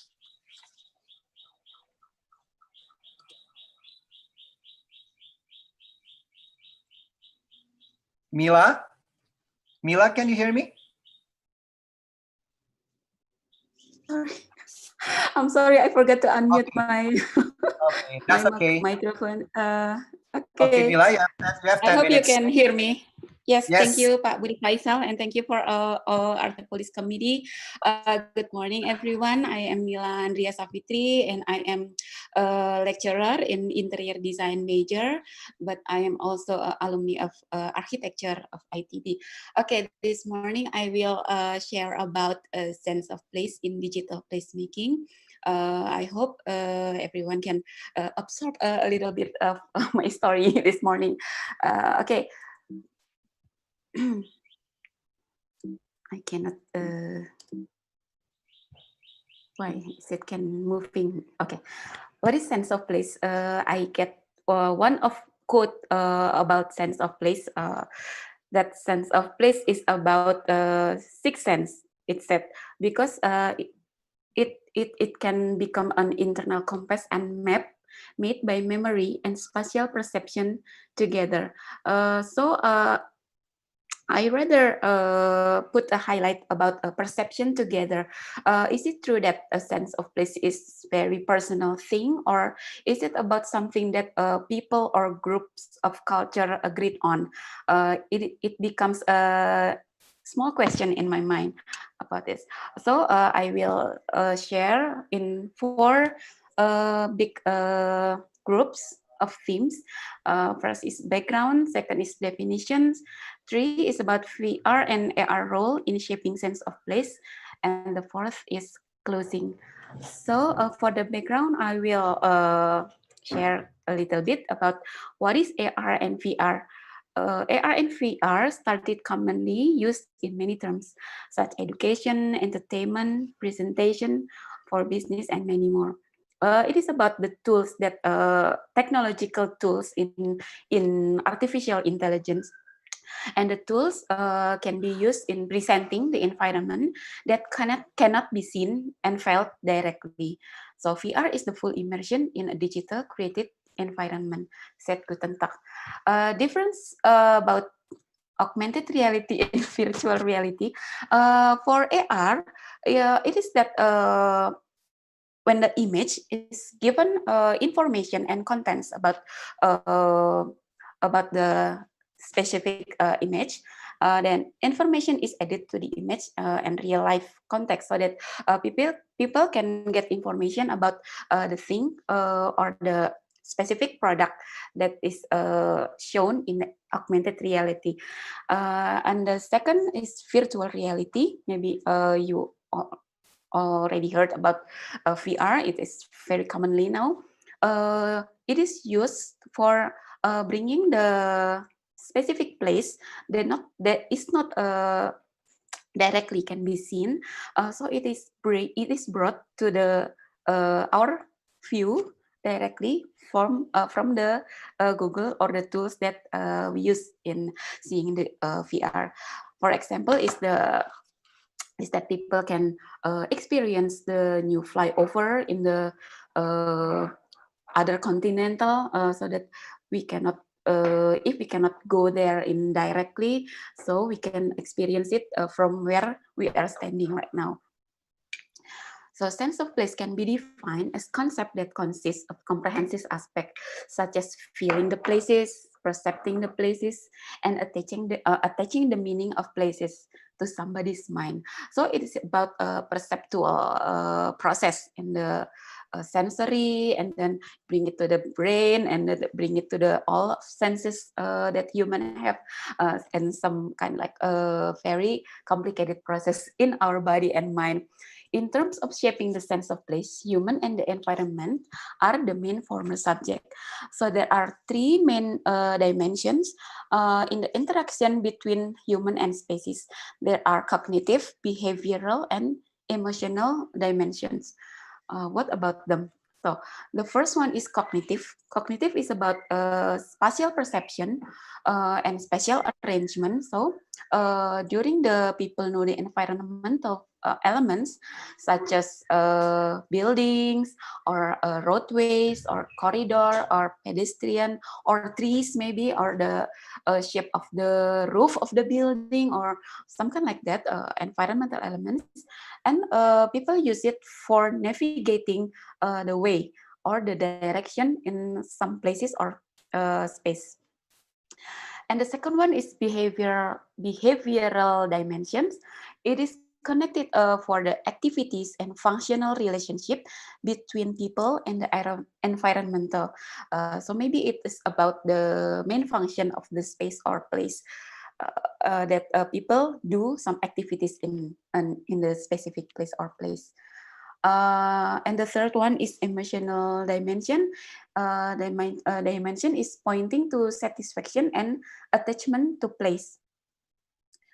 The next slide is about AR/VR and the connection of the artificial intelligence connection tools that used by many professionals, especially designers, that are bounded in creative industry nomenclatures.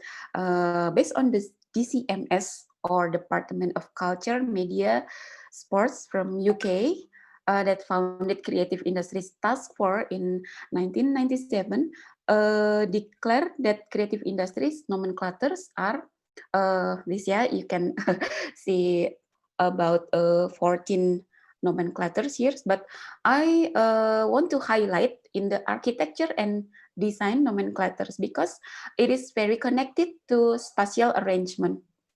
Yeah. So architecture and design, especially urban design and interior design, is connected to spatial aspects that are rather stronger than the other aspect of nomenclatures. what is AI? Yeah, definition and theories. Artificial intelligence is giving a computer or computer-controlled device the ability to perform intelligent tasks, such as reasoning or learning from experience. It's still about the difference, yeah, between AI, VR, and AR. Maybe for VR and AR, I already mentioned it before. So through the use of any subtools of AI technology, such as AR and VR, people as viewer can act and make believe that they are there in the specific space or place that they are imagining, and they want to be there. It is as if they really come to the place they are thinking about, no matter where they are now, no matter where they are sitting or standing right now. So the place is not a matter anymore, because the technology help is to bring the folded world. Yeah, so the jarak or measure is not a matter anymore, because the AR and VR can help the people to go anywhere they wanted. Okay, this is still about the difference about VR, AR, and the third is merged reality or mixed reality. So it is about the mixing, yeah, for the two of AR and VR methods and technology. Okay, what about sense of place? Men live in the space and men stay in the place. Scope of a space is wider compared to a place.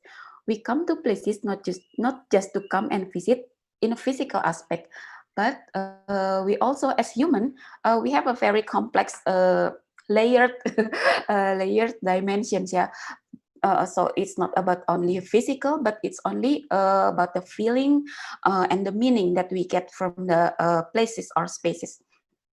So that is a two big part of the human, and we do it because we need to get experience, to feel and to sense the situation and ambience of a place that is constructed by the elements of a space.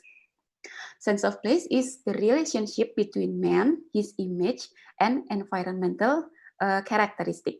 So in the image, we can see that the parameter of sense of place divided for the two factors. The first is cognitive and perceptual factors, and the second is physical characteristic. Okay, that people can take different meanings with whether it is positive or negative from the places, and then they convey some meaning to it. Therefore, in literature review, it is clear that the factors which create a sense of place are divided into the two categories. The first one is cognitive and perceptual, and the second is physical characteristic. Okay, what about the role of AR in VR in shaping sense of place? Okay, I will give you some example, because it is conducted by my friends from ARS, yeah, ARS app, that they help designers to bringing the design to the spectators with the online and digital platform. So it is very helpful for the designers to present their products or their design of some buildings or interior design, so that the clients can see what the product and the design of building or interior from different kind of ways, yeah, with the AI help. For example, they help industry, small industry that produces stools, gitu. Sorry, I mix my language. So the calon client, the client to be, can imagine whether the tools that they can choose before they buy it, and then they place the stool in the places or of their homes. Yeah, so they can imagine if the stool is very suitable for the room or not. So it is very helpful, especially in this pandemic situation that people cannot go anywhere easily, yeah, because of the virus and so on. So it really helps to people make decisions about what the products they want to buy. And they can place it in the interior of their homes, so that they can be sure that the product is okay or not for their interior. IKEA maybe already use it for the clients to pick or choose the products before they buy it and they order it online. Okay, this is some example for the use of AR and VR, especially in the interior design. So the spectators pretend to face the purpose space to view in their goggles, yeah, with the help of the tools that we can call it Google. Okay, aspect that build sense of place. Okay, how many minutes more do I have? Please give me sign with the voice. Okay, there are two grand parameters. So first is physical, and the second is meaning. Okay, the two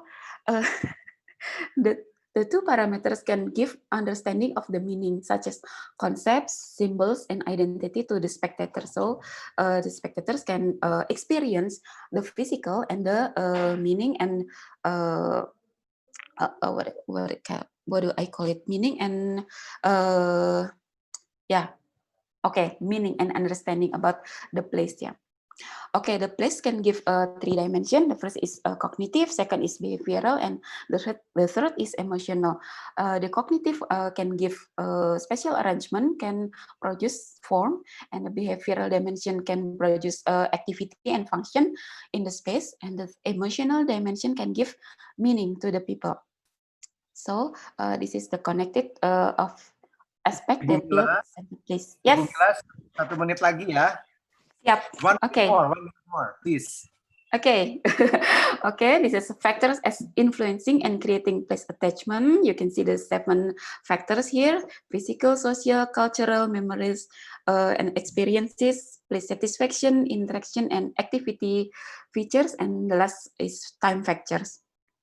Okay, maybe it's the comparison between the direct sense of place in the left one, that people and human use their full senses in their body, yeah, visual, audio, olfactory, sense of touch, sense of taste. They can feel it directly, but in the AR and VR experience, they only use visual and audio. Yeah, so the olfactory, touch, and taste, they cannot use the sense of the 3 sense. So it is the still a big question, is the AI tools maybe in the future will bring the difference about it,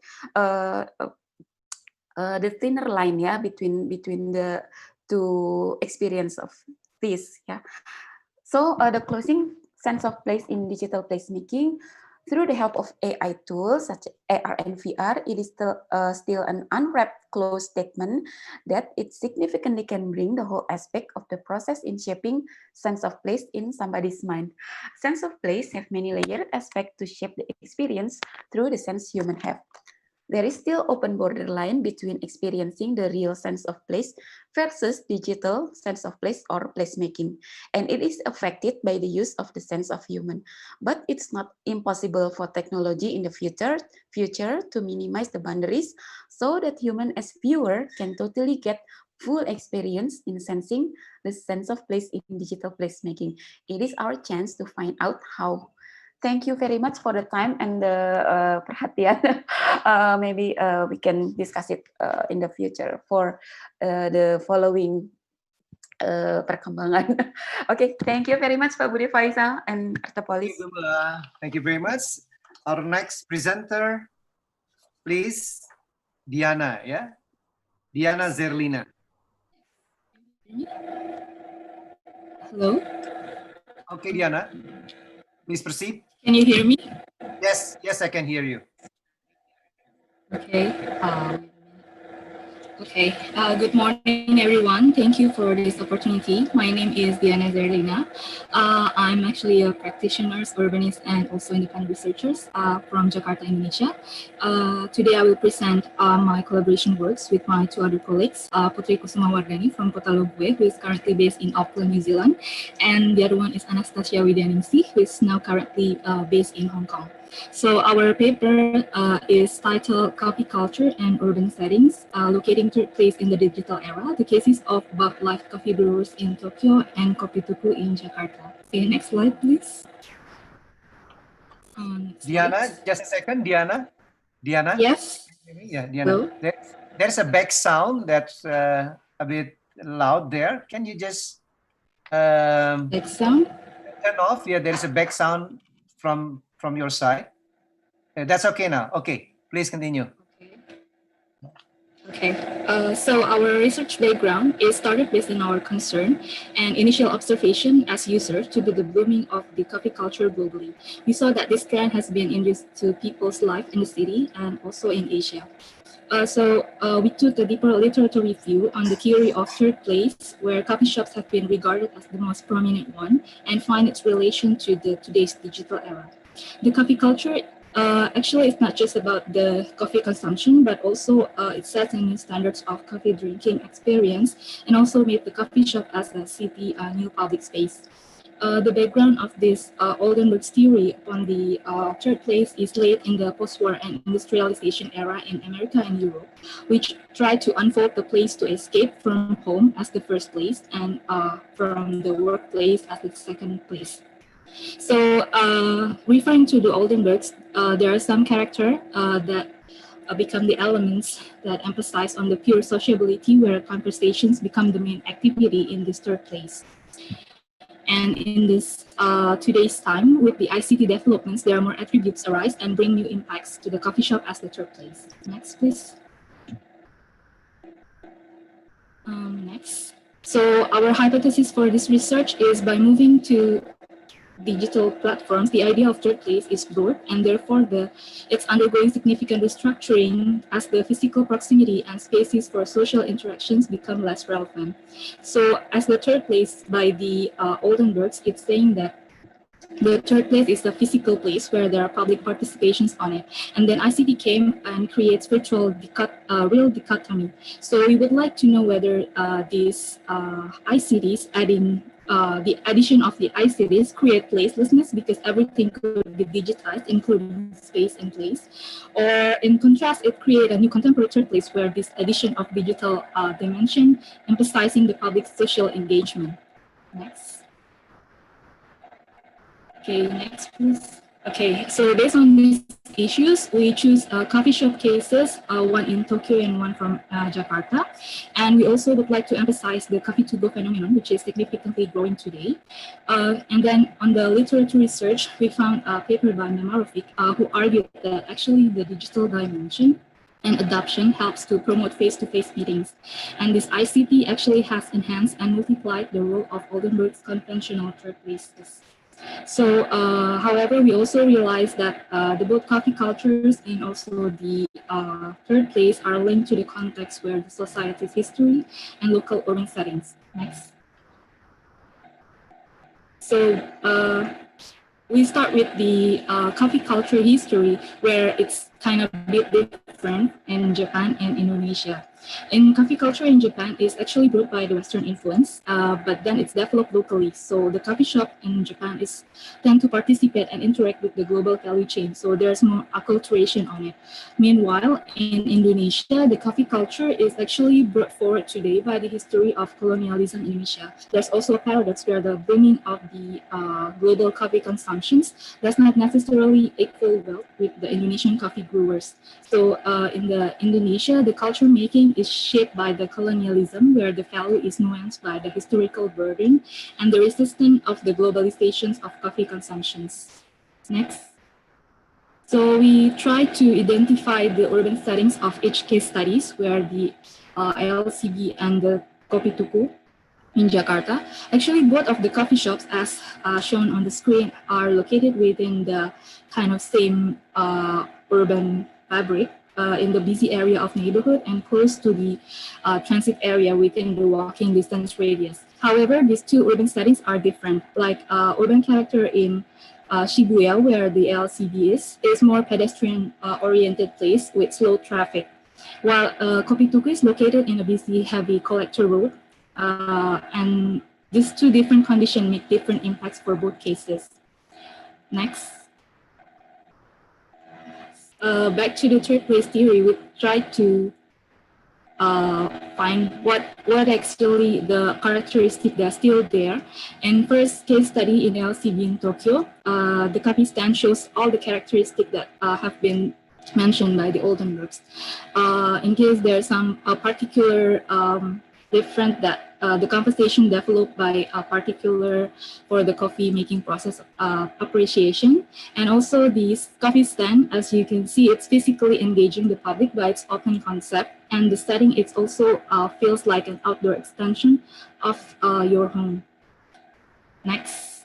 And the addition of the ICT development, the ILCB uses the social media to develop their brand personality and foster community through hosting events. Regardless their tiny space, the LCB used to transform the space into exhibition arena for any art exhibitions.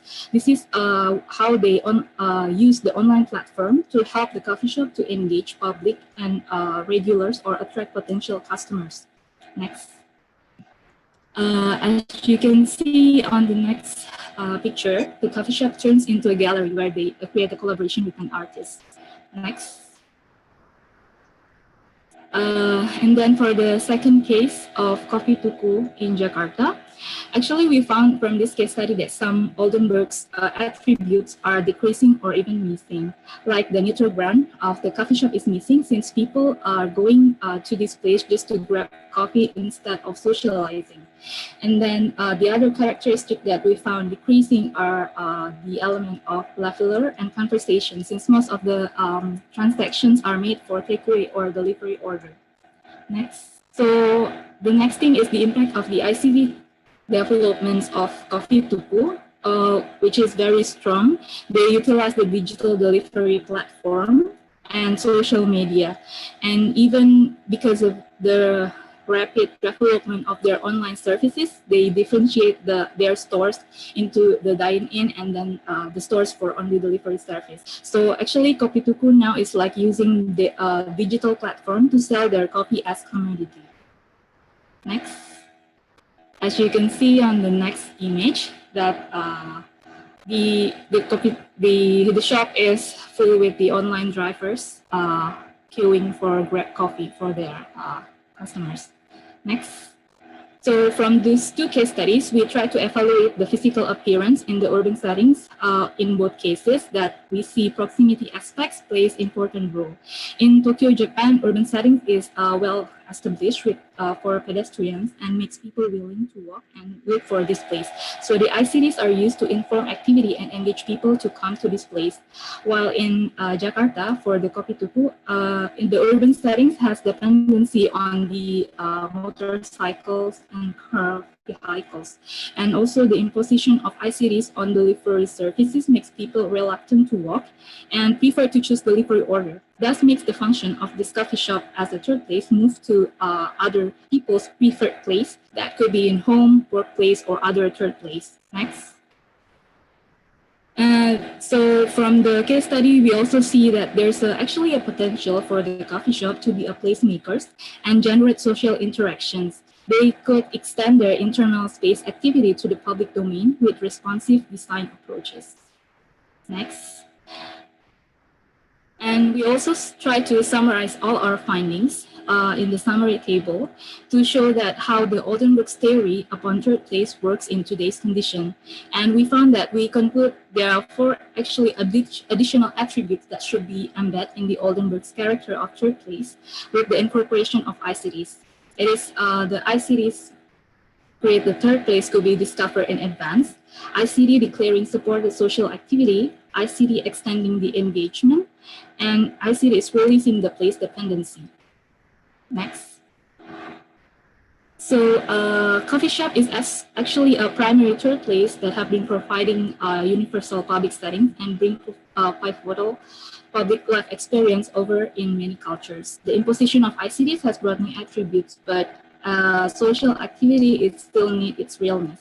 Coffee shop can still maintain their third placeness by leveraging the use of ICTs and managing their physical arrangement to increase their customers or community engagement. And to conclude through the LCB and Kopi Tuku, we found that different scenarios occurred in practical realities of coffee shops as the third place. The multidimensional or socio-cultural and regional urban context plays an essential role in defining the new sense of contemporary third place. So, however, this small research from us is actually a very initial steps, which we try to elaborate from the discourse of Oldenburg's third place in the digital era. Further study is still needed to gain better understanding on this issue. Thank you. That's all from me. Thank you very much. Okay, thank you very much, Diana. On time, 10 minutes. Thank you very much for that. We move to the next presenter. The Valin Tharina, the last one for this batch. Yeah. Hi, morning. Morning, can you hear me okay, Pak? Yes, yes, Valin. Yes, Valin. Please proceed with your presentation. Yeah. Yes. Okay. Okay, sure. Let me share my screen.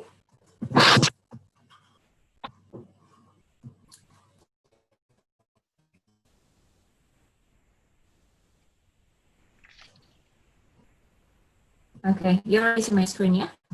Okay, okay. Can proceed now. Hello? Yes, Valin. Okay, okay. Thank you, thank you. Morning, everyone.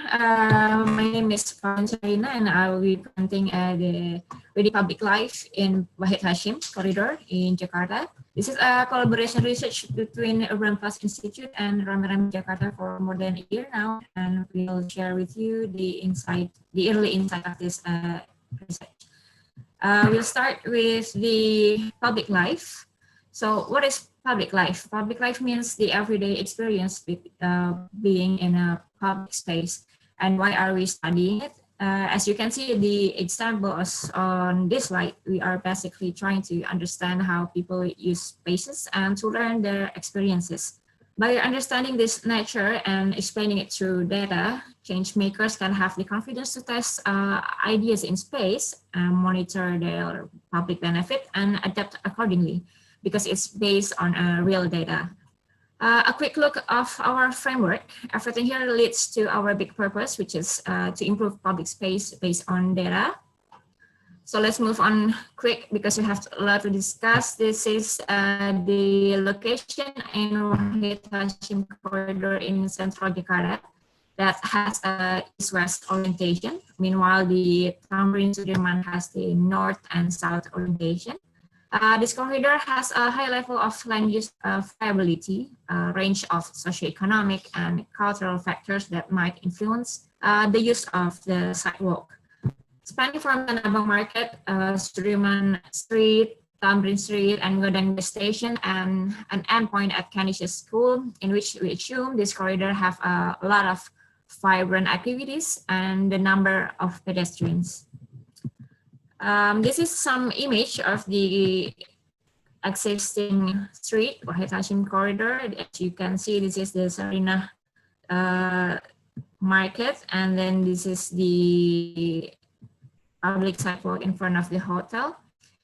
Now, go to our methodology. We're going through the 3 stages as seen on the slide, and we're done with the data collecting and currently still processing the assessment. We are on stage 3 now, but I will share you some insight of the early research. Stage 1 was done last year, involving more than 40 volunteers, and where we conducted field recording, the way as seen on the slide, starting from the center of Wahid Hashim, and then 45 times daily for a week to see the significant changes in the nature of public spaces. And stage 2 took half of this year, involving 28 video analysts. they are reading the videos and map the variables on Google My Maps. And there are two variables: street vendors, only the object of selling, and people, the subjects, which each has their own parameters. This is an example of how we identify the variables on the video. This is the street vendors, and this is the people variables. And then the volunteers marking them with codes according to what they are doing at the moment. Then putting the markers of formatting in Google My Maps. And as you can see here, in the end of our variables will be collected and visualized like this. This is just a quick explanation on our methodology. And now we're going to the stage 3, which is structuring and analyzing data. The next step is to clean up the data because we have over than 30,000 data to process, and we have to refer back to the codes to their own definition. So from unstructured data, raw data, we can build a structured data set that's ready to be analyzed. Moving on, our early assessment are done in 3 parts of analysis. We will discuss what we found starting from the exploratory correlation and geospatial analysis. Quick look in general, we have over 30,000 data on people. So this is the dots is each on people. And what you see here is every single person who used a Wahid Hashim corridor in 7 days, 5 times a day. And for over than 6,000 data on street vendors. But for this presentation, we will be focused on people first. There will be a further study in the future to find correlation between people and street vendors. Before we dive in, we'd like to explain how about our people parameter. It's divided into 2 sections. The first one is the identity, consists of gender and age. The second one is the attributes, consists of posture and activity. Now we'll go to the first one, the identity. As you can see here, with the gender spread, women only 1/4 of the whole population that was dominated by men. In this graph, we put women's thought on top of men's. So it might look like there are more women than men, but in fact, men actually covered the entire corridor. Meanwhile, the women only several spots, so nearly doesn't come across. And for the next one, this is the heat map. We can see how women gathered around Sarinah when we start, and maybe we can tell that Sarinah is the most perceived safe place for women, and the Gondang Dia area comes the second one. For the age demography, we can see here generally the corridor was dominated by people on working age, and with variability built up around Gondang Dia station area, probably because strong note that pulls people together regardless of who they are. And this is the density based on age. So if reading horizontally, we can see that generally people count decrease when it's dark and has a peak in the afternoon. And if we read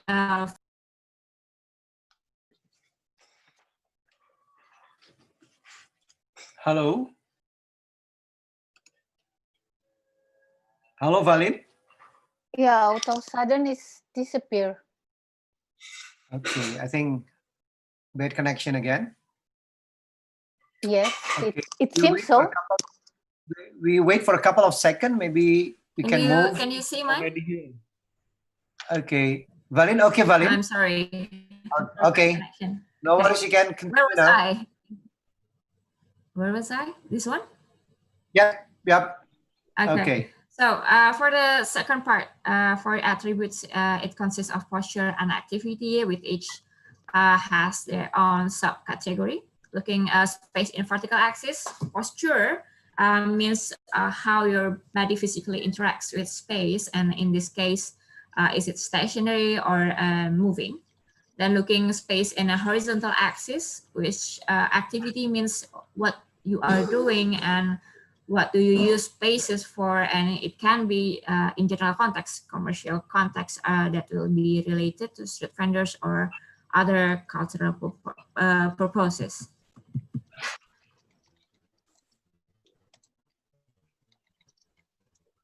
Hello? And now from this graph, you can tell that people, hello, Puwidi? Yes. Yep. Okay. Puwidi, can you hear me? Yeah, I can hear you. Yeah, but your screen is off. Now it's okay. Now it's correct. Yeah. Okay. I'm sorry. Can you see it now? Yes, yes, we can. Sorry for the trouble. Valin, now from the graph, we can tell that people mostly use public spaces. Sorry, Valin. I'm sorry. Valin, can you hear me? Yes, Mr. Bri. Okay. Yes. Okay, Valin, we'll have 2 minutes to finish. Yeah, 2 minutes more. Please proceed. Okay, sure. Okay. So from this graph, we can tell that people mostly use public spaces for hanging out by standing and sitting, and for moving from one place to another. And in each body language has their own activities, such as for standing, people most likely just standing idly or chatting. And meanwhile, for sitting, we can categorize it into sitting on a street bench or temporarily movable chairs. It's also worth to mention how people generally prefer movable and informal settings. It could be related to the presence of informal activities, such as the activity of street vendors or anything else. Now, from this trend of activity, we can discuss many things, but socializing generally takes place only after office hours, with an anomaly during the Friday prayers, and somehow in Wednesday. Probably because it's in the middle of weekdays, people mostly go straight to home. And then the most active places, maybe we can break it down a bit. Gondang Dia, Sarina, and Tanah Abang are the places that have a strong attraction as a destination, while people don't have really much reason to go to the area around the Kanishi school. This is the correlation analysis. Maybe we can just skip that and we'll go to the geospatial analysis for the design recommendation, actually one of our conclusion. Using overlaid graph, step-by-step elimination and visualization like this, it's more than possible to have effective decision, where at the best we graph that's showing the sidewalk width, and then we overlaid with the demands of settings from the data mapping, and the graph 3 is the overlay of those two, the traffic intensity from the data mapping. So we can see here where to put our benches, not in the high traffic, because it's gonna disrupt the people movement. And go to the conclusion, actually, about to be there. In looking at advanced statistical methods, we can do understanding of what happens and what affects public life in public realms. For this data set, sidewalk width and some of the surrounding features play a pivotal role to further utilize data. Geospatial analysis is needed to determine the best location for physical design intervention. Based on data learning like this, we are then able to objectively understand what happens and what affects in our study area as a designer. And that we hope a methodology like this can be used as one of the decision making for the stakeholders in the city, the policymakers, public space designers, and citizens. And yeah, looking forward for the implementation and the real life. Thank you. That's all for me. Thank you very much, Valin. Thank you very much. Okay, then participants will have now question and answer session for the next 20 minutes. There is one question already. The question is for Mila from Fauzan. Could you enlighten us all in which direction? Mila, are you there? Mila? Yes, sir. Okay. I'm here. This is the questions for you now. The first question. Yes. Could you enlighten us all in which direction that makes AR or VR become the sub-tools of AI technology?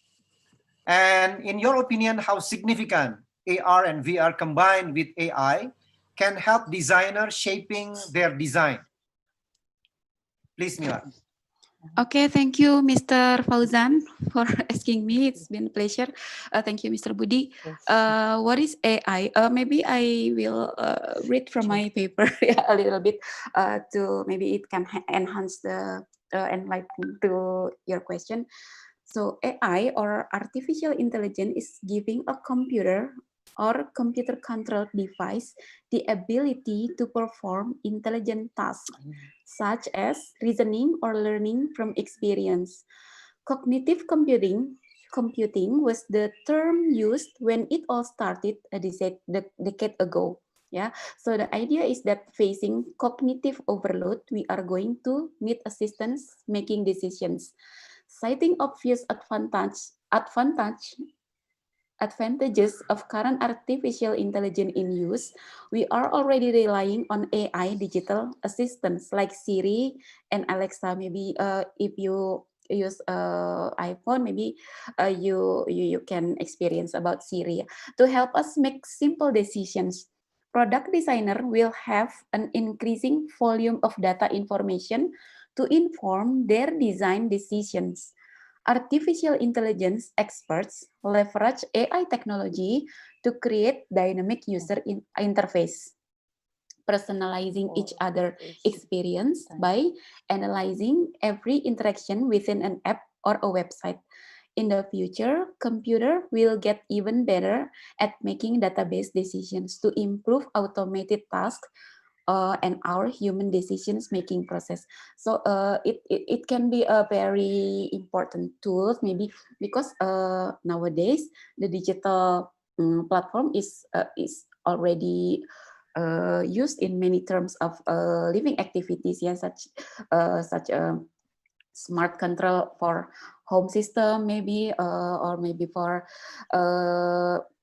getting data for the clients to be, or maybe the preferences of some group of social and cultural in some product or design. So AI is very can be used in many terms of design process, maybe from the analysis, from the searching for the best form to produce something, maybe for accessories or home products or so on. So the process of AR VR is helping, yeah. It's not the main actions of the design process, but it can help designers to make decisions from the data that they can gather from AI tools. Maybe for some moments, maybe that all I can explain about it, Mr. Fauzan. I hope it can give you some enlightenment about it. Thank you. Okay, thank you, Bu Mila. And the next question is from Fat Naziti to Diana. Diana, can you hear me? Diana, are you there? Yes, I'm here. Okay. Okay, the question is in the chat. Okay. To what extent the digital engagement, apps, social media could enhance cafe's quality at third space while the engagement was closely related with product selling? Thank you for the questions. So actually, this is what we're trying to look at for this research. That's why we try to compare these two case studies, one in Tokyo and one in Jakarta. That makes us see that there's two differences that correlate with the urban settings of the city itself. Like in Tokyo, the neighborhood is already well-defined characters, and it's full pedestrianized. Not full, I mean like pedestrianized with slow traffic. So people are still willing to walk and cycling, and then just pass by this coffee shop and then to grab coffee. And while they're waiting, it creates this social engagement as a third place for this coffee shop But in Jakarta, with this, we know this urban fabric that depends on the car and vehicles. This is what makes it different, that people more reluctant to walk, and the invention of ICTs with the massive online delivery service is also makes people more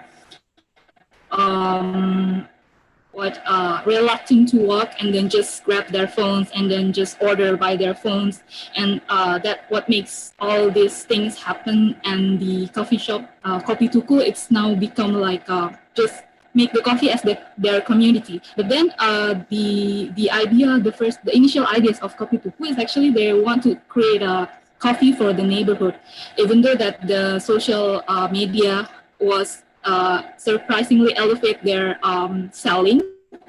That's why they to make this to let's say to back to this their initial concept to sell coffee for the neighborhood.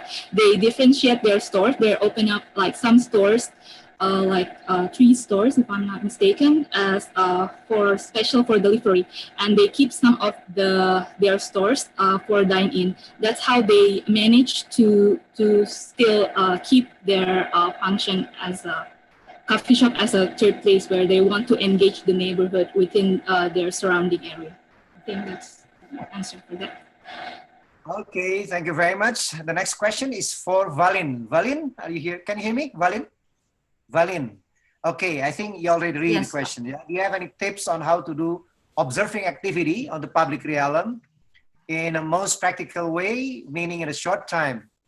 Is it possible? Yeah. Yeah, the answer is possible, but actually, because our methodology is quite manual in the first, and then we use digital tools at the end. So how to make it more practical is actually we can use AI and machine learning. So we can teach the machine to read the video, or but that takes some time to for the machine to learn. The other way is to observe the public life by apps. So we can ask the audience to download the apps like something like Clue maybe, or Google My Maps, and we can analyze the data movement from there. Yeah. So I think it's we're going to a more digital world, so it's gonna be there. It's gonna be there. Okay, thank you for the answer, Valin. Let me check. Is there any other questions for the presenters?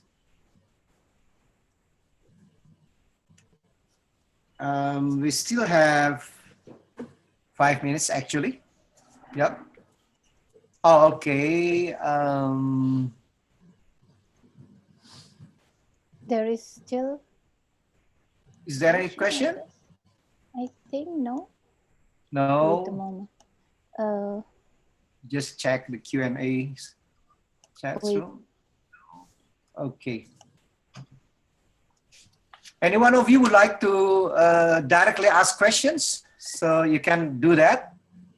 I think the committee will help you to unmute your mic. Yeah.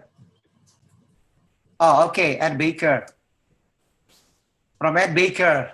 This is not a question, but well done to all paper presenters. Really interesting subjects, and great to see the exploring of technology and design and public life. Yeah, or for public life. There is so much to do. Okay, thank you, Ed, for your comment. Okay, I think we just will finish now, Bu Widi. Yes. Give back to you, Bu Widi. Is there a photo session? Yes, we will have, my team will conduct the photo session. Please do.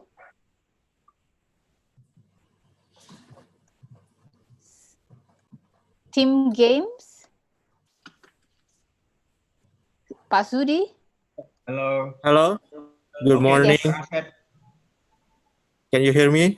Yes. Yes. Everybody.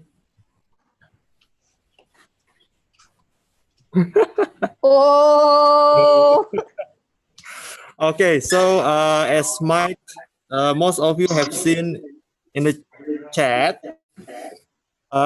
this morning photo session will be the most sporty items you can find within your reach at the moment. And lucky for us, we have the whole set of home gym here. So, okay, we'll wait for a couple of minutes for everybody to turn on the video and quickly grab the most sporty items. Okay, I see Valian has the dumbbell there. Okay, we have about 3 screens in our screen. So we wait for some of the participants to turn on the video. So we invite everybody to turn on the video and show your most sporty items within your reach at the moment. So, okay, let me check with the team. Are we ready to capture? Oh, okay. While we're waiting for some others to turn on the video, we'll see.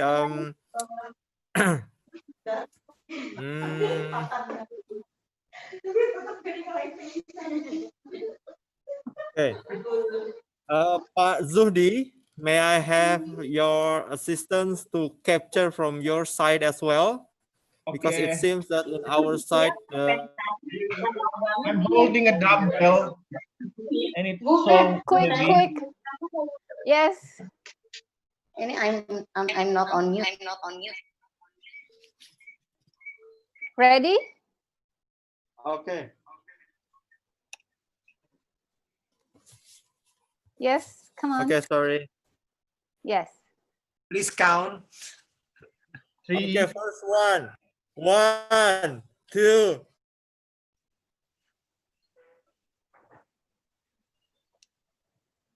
Three. Okay. Second screen. 1, 1, 2, 3. Okay. Thank you, everybody. Thank you, and have a great morning. We'll see you in the next That's a photo fun session, Thank everyone. you. Time for a Yes, break. thank It's you. a short one. We should be back by 10:30. Okay. Okay, Thank you, Ed. 10:30. We'll be back at 10:30. Thank you. Thank you very Yes. much. Yeah. Thank you, Ed. Thank you, Thank Ed. you, Thank Pak you, Budi. Mr. See you Baker, next time. Yes. presenters, Bye. Pagi, Ed. apa kabar, Pak? 10:30. Time no see. Bye.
Halo, good day semua.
Halo Bu Media.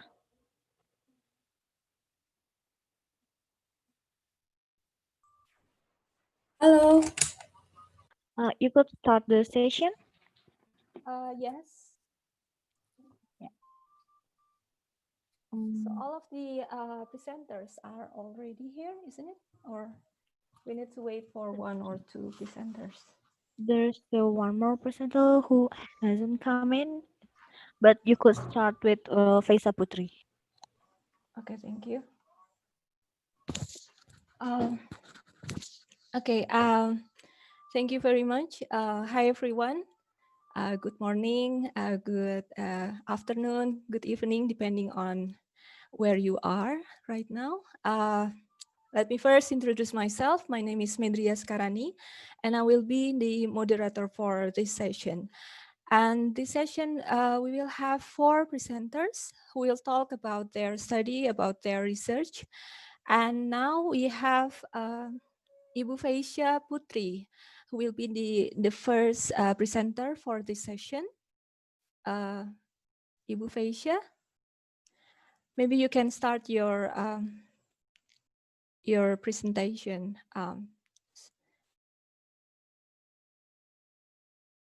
You're still muted, sorry.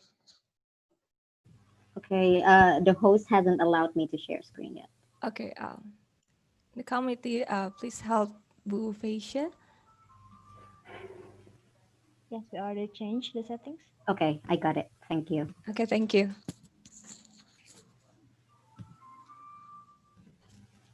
Okay, so should I start now?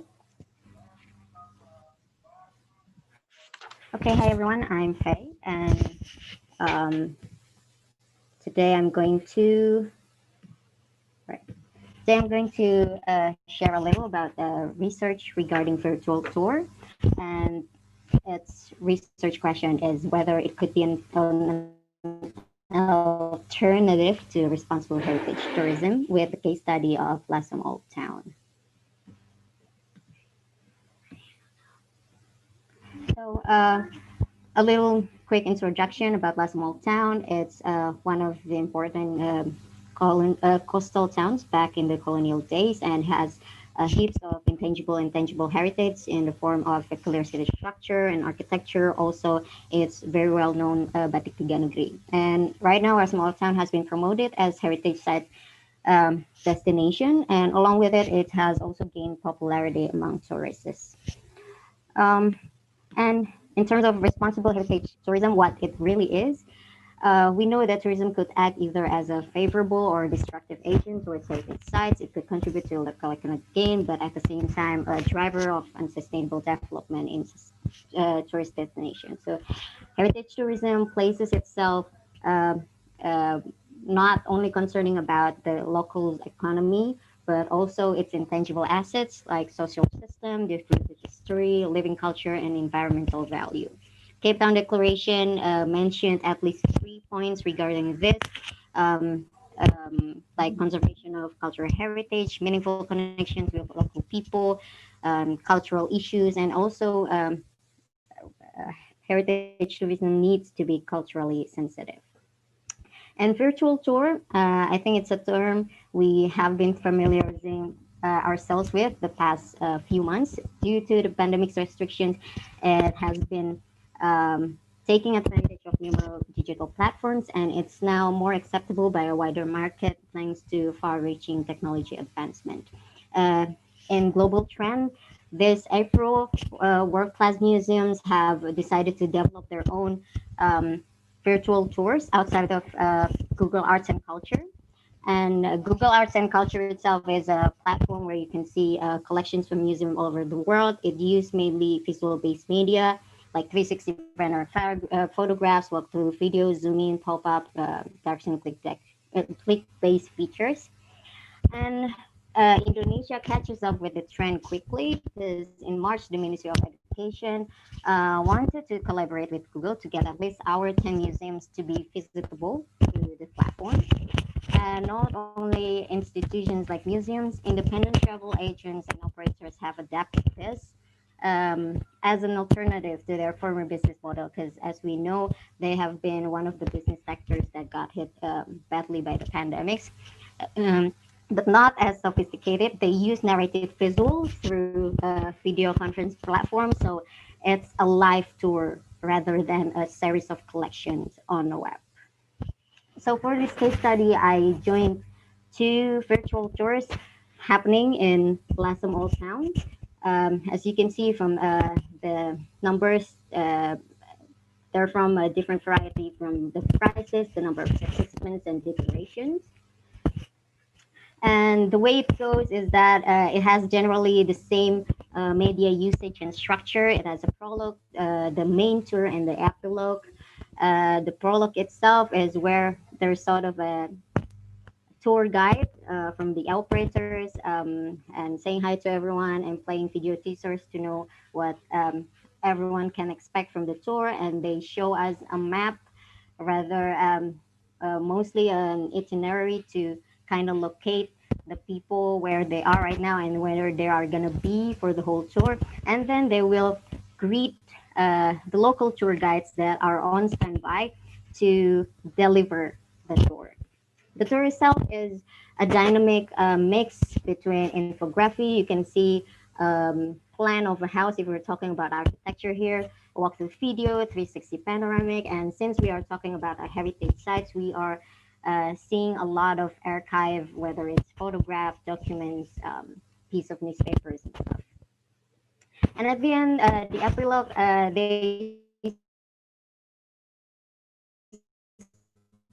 they always try to diagram or how to fold your batik fabric and stuff, and a souvenir shop where they will send you a link where you can shop souvenirs from them, because it's a really Indonesian thing to get something from the destination you are visiting. So I think in terms of media usage and structure, it's already wholesome, but now we want to go back to the research question. So this is the framework I'm using.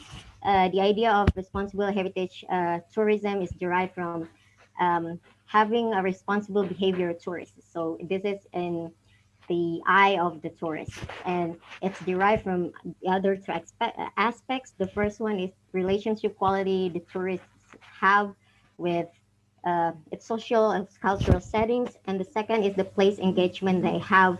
So it's more like a physical thing. But responsible behavior kind of has the same spirit with mindfulness that Moscardo came up with, which is an emotional state in which tourists is actively connected with the site through their own experience or mental processing of information. So it's about information and perception. And information, the tourists come with their initial interest, and whether the knowledge they gain could balance that. And in terms of perception, it's the same. They came with certain expectation, and whether the experience they get could fulfill that expectation. And mindfulness will embrace tourist activation as satisfaction. Not only that, it could also promote sustainability. And in the terms of heritage, it may raise awareness in them towards heritage preservation. So this is the data collection. We're using questionnaire and interview about 25 semantic skills, and this is the general demography of the participants, the respondents. And you can see from the statements, it is very highly rated about the place engagement and relationship quality. It is leaning toward the agree and strongly agree. Meanwhile, in terms of mindfulness, it is still very highly rated. It leans toward agreement, but special attention draws to the tourists want to know more about heritage conservation in Lasem and feel obligated to conserve Lasem's heritage and want to take part in conservation of Lasem's heritage. And in the interview, when it comes to place engagement, they want to be there physically and they feel like they are. And in terms of relations quality, they all have like this good relationship with the develop with the locals to the point that they empathize with local crafters that they want to buy souvenirs from them. And in terms of mindfulness, the perception versus experience, the experience itself exceeds their initial expectation. And the same thing happens with knowledge. The knowledge they get exceeds the initial interest they had in the first place about just general history of Lasem. These are the notable feedback that I think are very wholesome, that they think virtual tour can be a trailer to a physical tour, and they also think is somewhat better than the physical tour itself. And this statement here, I think, is very surprising for me, because one of them think that being in the site physically makes them distracted with all the pretty things by taking pictures, that they forget to absorb more information, and they have this better chance to do that during a physical tour, the visual tour. So this is basically the discussion. The virtual tour reminds them that tourism is about empowering people, and they get the essence of responsible heritage tourism by being aware, obligated, and wanting to take part in conservation attempts, which signs that they are truly mindful of the heritage destination. So back to the research question, can the virtual tour be alternative to responsible heritage tour based on this framework? I think yes. I mean, it's worth considering to launch more virtual tours of heritage sites, because after this pandemic, people are going to consider virtual touring more often, and this chance to be grabbed by stakeholders of heritage sites. Here, I screenshot a polling that we actually ran on our Arte Partner chat room yesterday.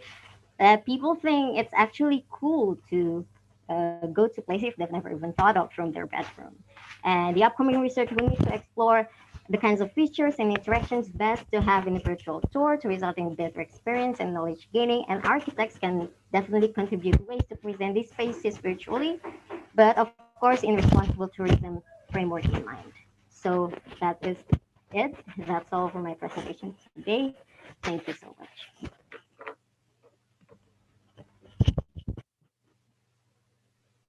Thank you very much, Ibu Feisha, for your presentation. I think it's very insightful studies. And then thank you very much. And actually, we can move to our second presenter, Ibu Fairuz. So we're going to have a 10 minutes presentation for each presenter. And then after that, let us finish until the last presenter. Until after that, we can start our question and answer. Okay. Ibu Fairuz, you can start your presentation. Thank you. I think you are still muted. Okay. Assalamualaikum warahmatullahi wabarakatuh. Thank you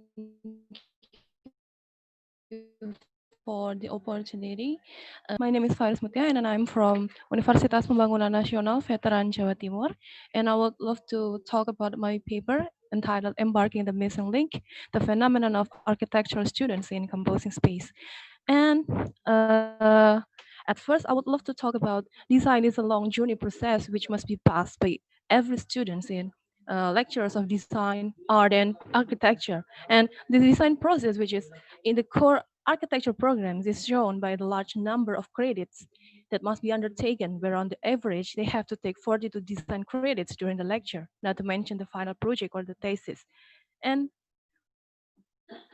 this is very interesting because the era of disruptions, because old mindsets and ecosystems to change, and the design process in architecture world specifically shifts the paradigm of the students with some of the ease of application software and different ways of exploring ideas, rather than this process doesn't produce residue, or even this change of change turns out to leave crucial and important things.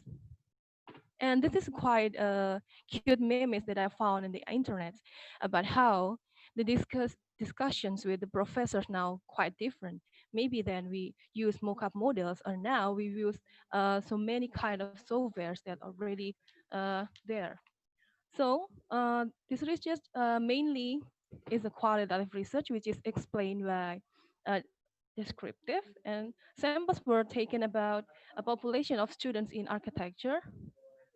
Uh, this is what can I say? This is one of the phenomena that I found in UPN Veteran Jawa Timur, when the students in fourth semester already, uh, what can I say, having a cable roll as the starter pack of the semester. This is quite funny, actually. Now, the generation gap in the design process. Now, I would love to talk about the generation gap in design process, because in the last few years, generation gap has been discussed quite uh, broadly, because related to management and organizational skills. So I'm having some examples. In the baby boomer generations, I have Eko Prawoto and also Ahmad Nurzaman. And then the X generation, That is Ari Indra and also Andra Martin. Y generations, I choose my own friend Ardi Ismail and also Wisnu Hanggada. And the Z generation, there is Rahman Akbar Sayekti as my students, and also I'm having some kind of questionnaires from the architecture students in UPN Veteran Jawa Timur. So this is the final project of Eko Prawoto and also Ahmad Nur Zaman, and I would love to talk about uh, the analysis that have been found. I say that it's just like a behavior mapping process. As we know that when we talk about this kind of creative process in programming phase, there are analysis and synthesis do it manually and then move on to the design development. They do it also manually, but there is a looping process and a feedback when they talk about the design development. When the analysis and synthesis do it, they do it manually because the first generations tend to use mockups or also models as the, what can I say, the analysis tools for them. So when they found later details that haven't been found when the two-dimensional design process already done, they go back from the three-dimensional maquette analysis and visualizations, go back to the two-dimensional process, and then went back again to the three-dimensional process. So this is not a linear process until the final design. And then this is the picture of Ari Indra and also Andra Martin final project. Mainly, I use the final project pictures from Titi Awal book published by Omah Library. Now the X generations process already, as we know that when they are in the concept design, they do it analysis and synthesis manually, but when the design development, what can I say, they have it too digitally, but mainly or 80% of the respondents say that they choose manual. And in this design development, there is a change, a safe change, because they do not see a mock-up models or maquette as merely analysis tools, but focusing only visualization. So because, what can I say? Because in this era, the era of the construction and many of theory enters, and then they tend to trying to look up for identity in the Indonesian's local content. So they merely focus on the concept, not the structure, unlike the first generations. And then the Y generations, already this is my generations. Concept design tend to do it both manual and digital, and then design development, they also do it manually and digital, but they tend to do concept manual drawing, and then the design development, they tend to do it digitally. So visualization, 3D maquette, same as the X generation, but mostly self-making. This is merely for only visualization, and then tend to straight to the final design. And this is a very linear process. And the Z generations, as we know that this is many architecture students already in, analysis and synthesis, they do it all digitally. Design, they do it also digitally. Visualization, also digital, but mostly other people making, especially in the final project. And then this is also a linear process. So this is the tabulation of the first generation's baby boomer. For the cognitive aspect, they're emphasizing that the design must be able to build, so that it's necessary to understand the structure, one of which is proven by making mockups and models. And limitation of book sources, both theory and design references. Maybe also there's an influence, architecture is still under civil engineering. And then in the affective process, the creative process is supported by modeling through mockups or simple modules that are able to present a more accurate picture of space, structure, and materials. In psychomotor, making mockups and mockup is also part of the design stage. This is not only a visual stage, but The residue of the failed design process will be recorded strongly because it undergoes direct three-dimensional physical modeling. And then in the second generations, in the cognitive aspect, the object of the final project is free, and then references and theories begin to be numerous and give rise to discourses on the search of in the identity in Indonesian architecture. So they tend to focus on the concepts. And in the affective aspect, pouring ideas using manual sketching techniques, discourses on identity and locality accompany the creative process being undertaken. But in the psychomotor aspects, mockup is merely, it's not only for the design process anymore, but still an option in the creative process. In the third generation, Y generation, the final project object is free and begins to be accompanied by previous scientific research. And the flow of information in the form of references and theory is quite swift. In the effective aspect, pouring idea of a combination of manual and digital, but they tend to do it manually for the concepts, and the discourse of identity and form still dominates the creative process. And mockup making is only a three-dimensional visual aid that has been previously made. And the fourth generation, Z generation, the final project object is free. References and theories are very diverse and easy to come by. However, the discourse on architecture is quite weakening. And when we talk about the effective aspect, the whole process of broadening ideas is digital from the analysis until the final design. The availability of design references and the weakness of theoretical discourse cause the creative process tend to be pragmatic. And the use of digital technology allows the design process to move quickly and be repeated or even completely changed, so that the sense in the creative process became weak. And when we talk about the psychomotor aspect, mockups are no longer important and are only to fulfill the requirements for completing the final project.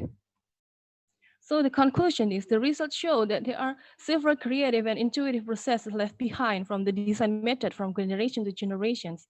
Design methods that emphasize the subtlety of feelings and cohesive observation processes cannot be done.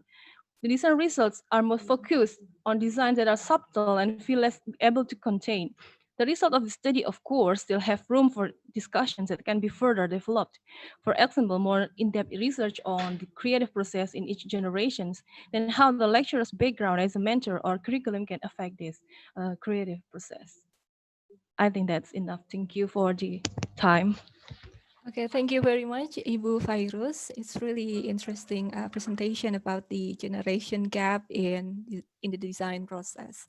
Maybe we can start to our next presenter, Bapak Andika. Bapak Andika, who will talk about an act of digital kindness goes along the way. Yeah, maybe you can start to share your screen. I'm already sharing my screen. Okay, is this accepted? Yes. For okay. Thank you.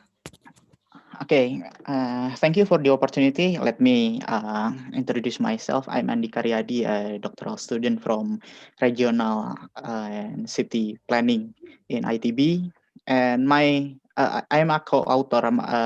The author is Mr. Aji. He is from Haji Nur Muhammad is from Ministry of Public Works, and another co-author is Miss Wulan from province of Jawa. He is a special staff. Okay, digital kindness all goes a long way. This is our research. We see very much narratives about digital economy and digital stories that are blended in together, that emphasize using various cultural processes in the digital activities. And one of these activities, there refer to the formation of space that leads to growth of creativity and foster the knowledge economy. Okay, and then we would ask what digital technology does to enable creativity, and what does this relation to the concept of space. Okay, and what action does this digital economy enables, and for whom does this action relevant? For this purpose, we employ a later scholarly context that using Uri as an operational basis. John Uri explained that mobility is used to define a space. Then from another perspective, there are Lefebvre and Michel Callan. You can read in the presentation, and we propose that we agree that notion of space is a conceptual framework, is an idea that is defined by a purpose or goal, and the concept of space is abstract from various movement, which is in form of negotiation, compromise, and controversies done by everything that is involved in the collective. And okay, for this to answer the question, we employ a methodology called material semiotics, and here we use this methodology to a community called Ciliwung River Community in Depok. The Depok section of Ciliwung River Community said that they promotes protection and environmental restoration along the river banks. They say that. Okay, and in later days they have various attraction and communal activities along the rivers, and this activity including raising others awareness through social media posts. For the starters, we employ an observation to various social media posts. This post here is from Facebook, and in January the story is in January 2013. There's someone called Mr. Taufik made a Facebook post. You can see here, and what Mr. Taufik does is he encourage others to pay attention to river, and he admit that he posts something in Facebook under the account of Ciliwung River Community. But here I want to put and emphasize when we analyze the Facebook post here.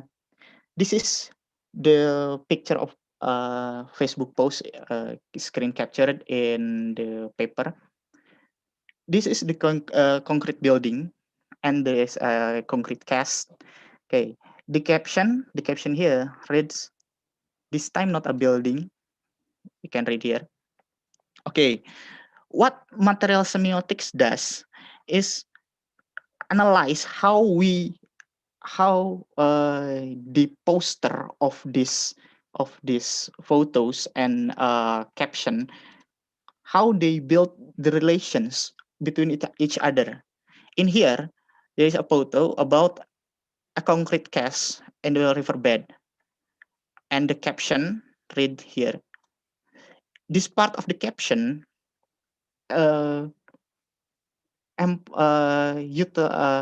emphasize a judgment about something that cannot be done in the riverbank, and this judgment carries people to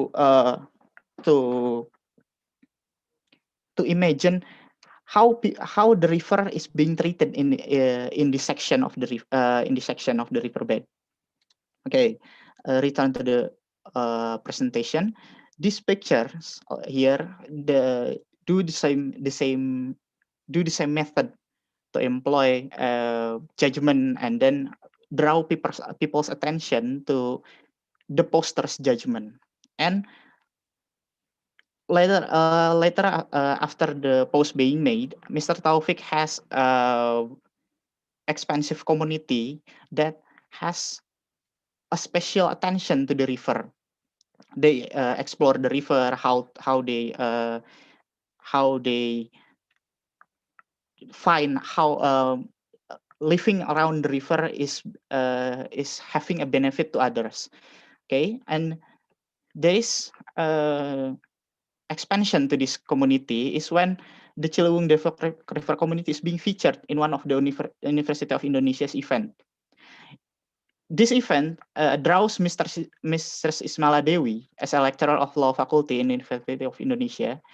She observed the extensive activity of the community can be legalized to protect them. She said that to protect them, the legal entity has to be registered in the ministry. Okay, in here, Ms. Ismala Dewi did not particularly pay attention to the river, but seeing the river as a part of the unity that give the people around the people that has activity around the river another opportunity to allow another activity such as receiving corporate social responsibility in terms of accommodating the activities such as bonding of corporate or another river cleaning activities. And there is the third phase that we call this the disconnection of the river. In this phase, the river has become a background between the activity and the river. In here, such as in here, this is a post of Instagram that emphasize activity of programmers. This activity did not particularly link to the river, but the social media has compressed this activity to be able to draw more attention to the Ciliwung River. This part use a social media as a means of connecting, as a means to connecting two different objects together. Okay, and maybe about discussion. What does the creativity means in this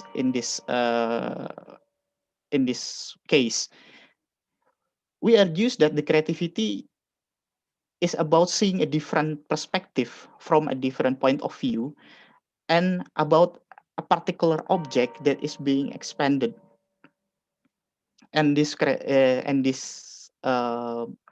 activity is able to include more people and receive benefits from a particular object. And from this analysis, we see that the most prominent feature of digital technology is the ability to share and update and to link various objects together to give the content consumer an ability to build a relevance between themselves. Okay, and maybe for this for the conclusion that this case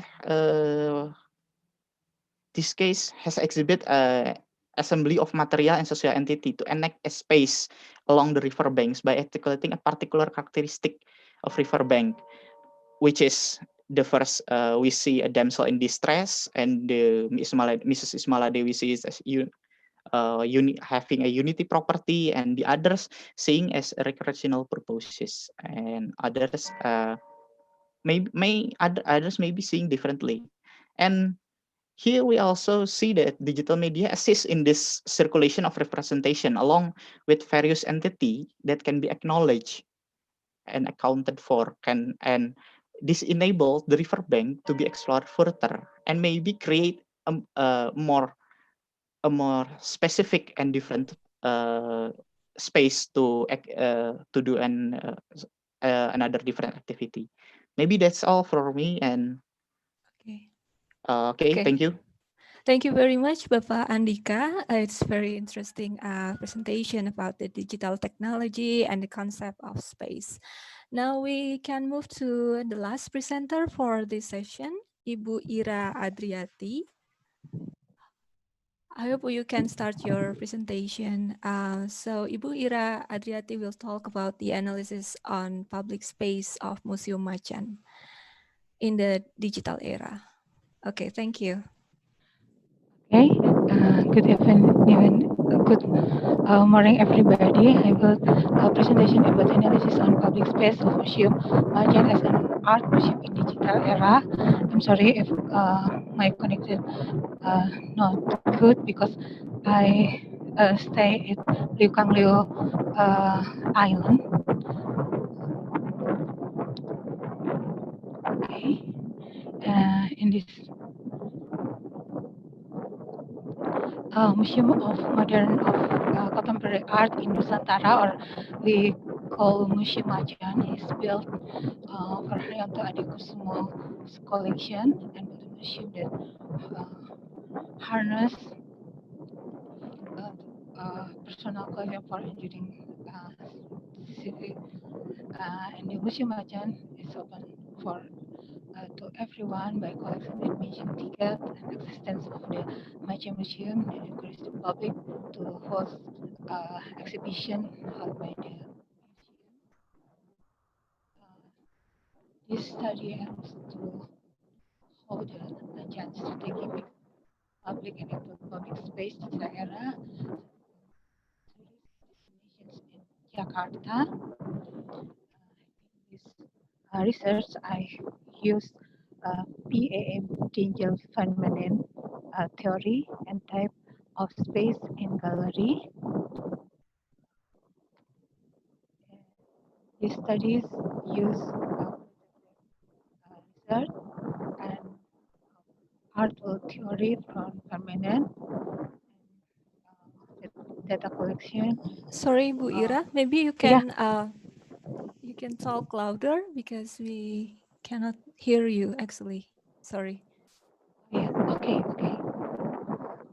Or move your mic near your mouth. Thank you.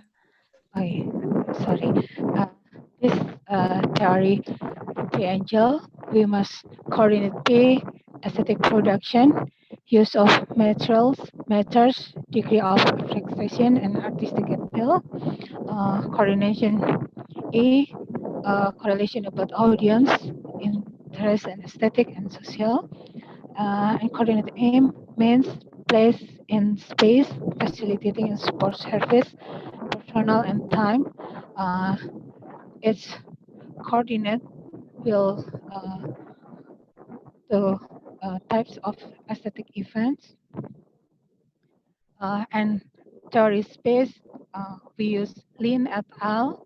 Category in museum, namely exhibition space, traffic space, and race space. In coordinate based representation is this case display main center in exhibition.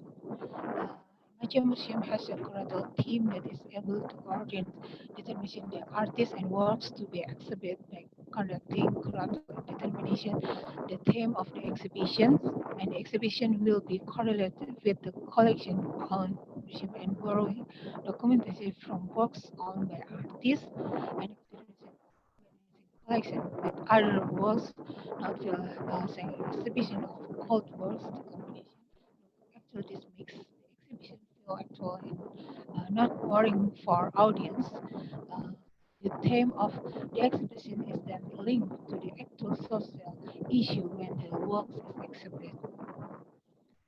And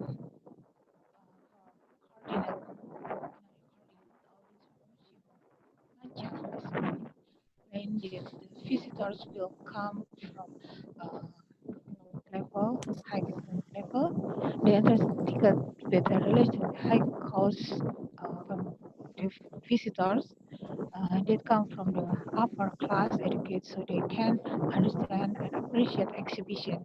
However, the management didn't narrow the visitors by gender or age, and coordinate aim, the management places this museum in an office and shopping center environment so that people don't exclusivity of the existence of museum. The museum is placed in public space that accessed by the public. They visit museums and as they go to banks, office, and shopping centers, strategy to eliminate the stigma or fear and laziness going to the museums, And our conclusion, the museum can management pays attention to the behavior in carrying out museum activities so that the exhibition always has a lot of visitors.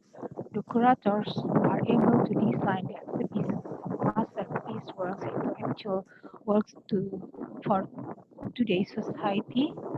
This is then making a flow between conventional media such as painting and sculpture that are combined with video or even virtual films that evoke the audience in the work. Merchant Museum architecture with flexible exhibition space depending on the exhibition theme makes visitors feel a different atmosphere every time they come to the exhibition. With this flexible exhibition space arrangement, visitors can feel emotional feelings that match the exhibition theme. This is one of the factors of Macan Museum as the digital era museum that always demands novelty. Thank you for your question.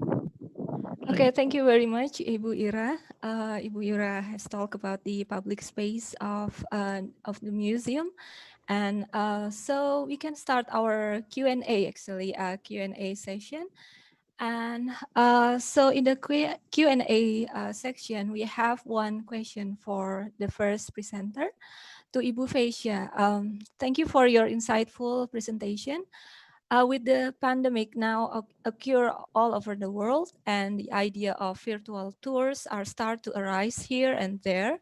In your point of views, to what extent it will affect the real tourism business? So you can start what is your opinion about this? Thank you. So actually, the pandemic already affects the real virtual business real time right now, and pay attention to how now we address tour as a real tour and virtual tour as virtual tour. I think, nevertheless, virtual tour will stay, whether if we can be in the tourism destinations physically or not. And this was answered in the interview sessions with the tourists, the virtual tour tourists, that they will still consider joining virtual tours for pre-tour before going into the real destination, or even whenever they feel like going to some places without having the hassle of preparing or traveling to certain distances. And I think this will open a lot more opportunities, not only for business owners, but for heritage sites stakeholders. And yeah, I think the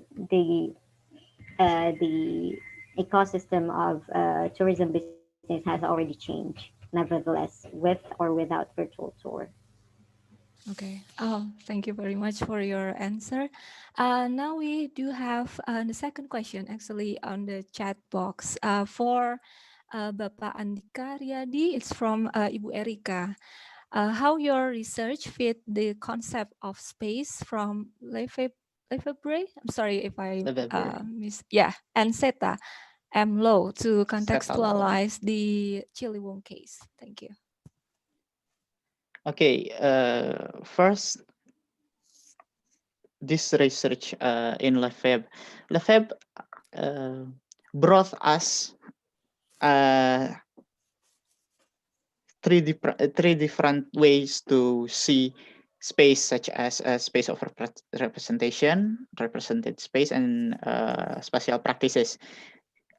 I think that the digital portion of this research is going back and forth between represented space and space of representation, such as if we see the Ciliwung River Depok community's post about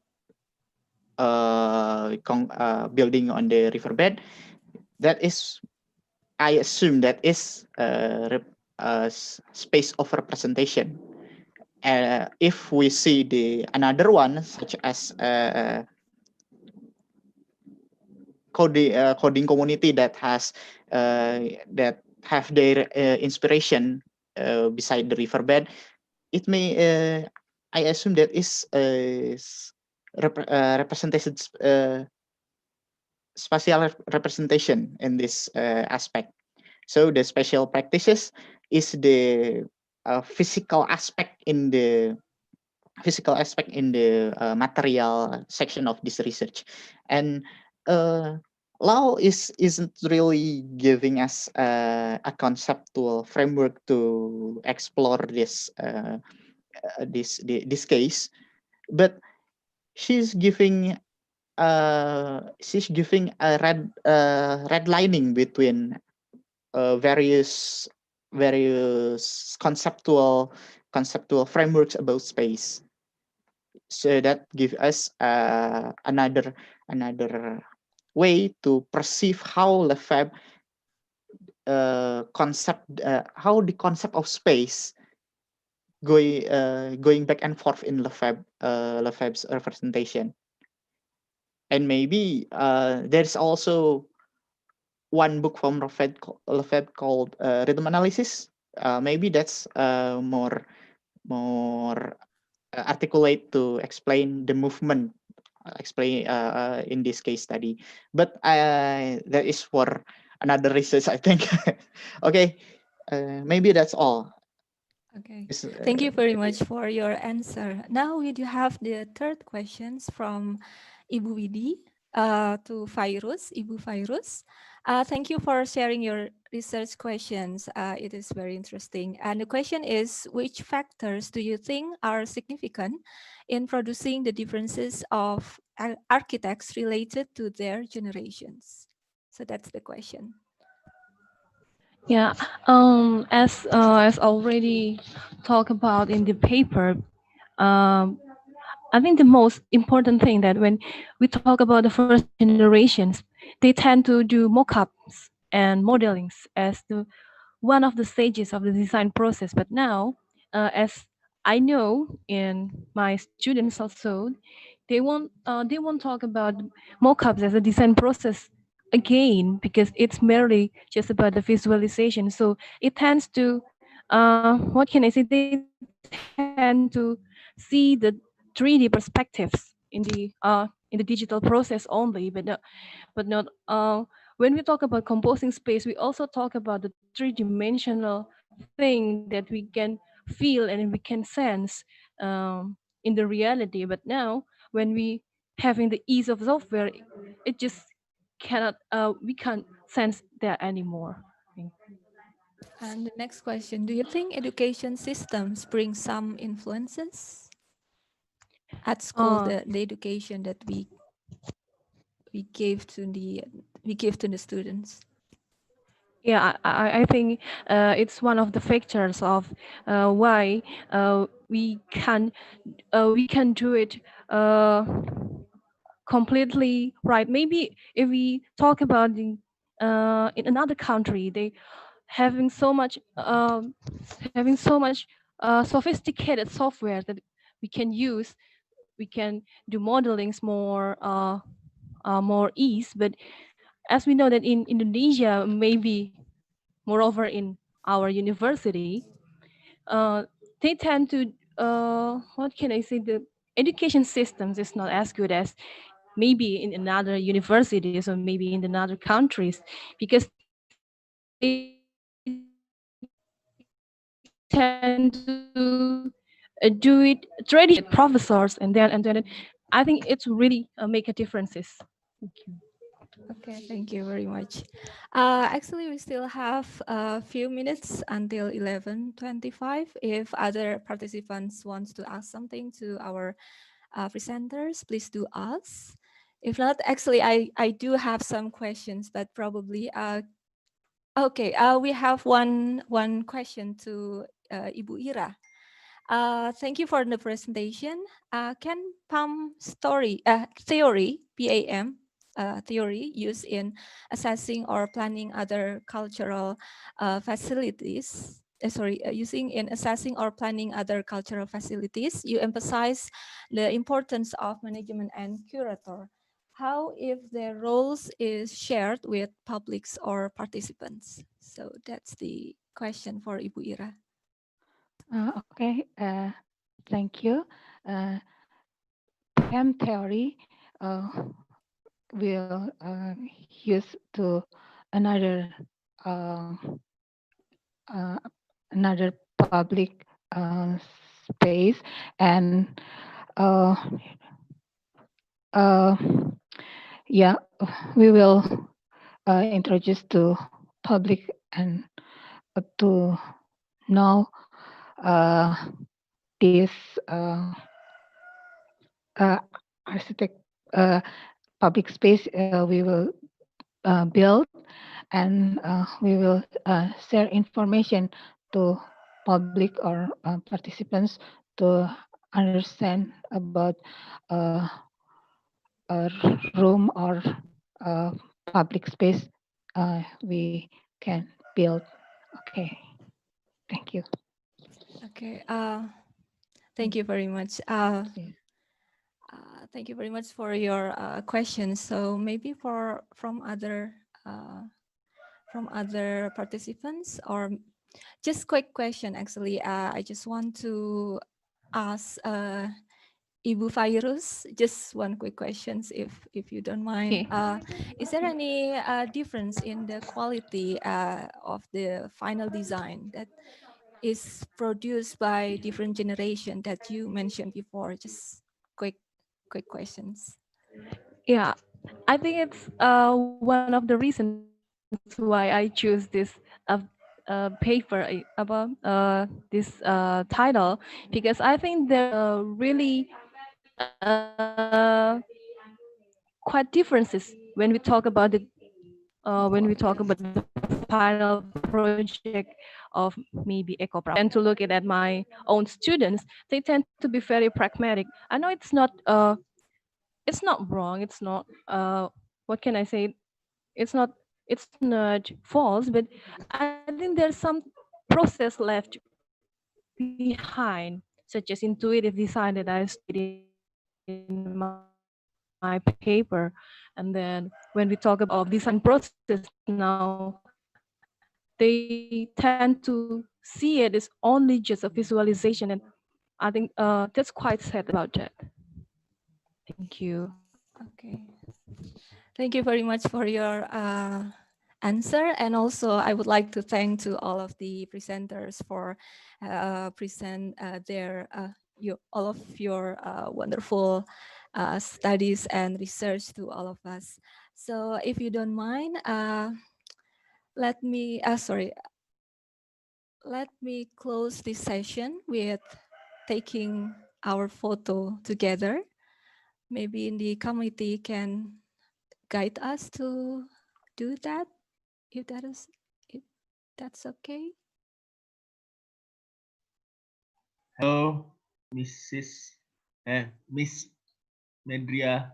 Yeah.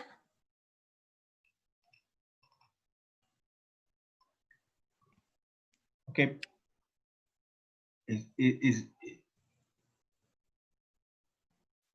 We will like to have a photo session. Yes. Okay. Please turn on your videos. But this time we will please face your from the, you can see me, see the side of your side.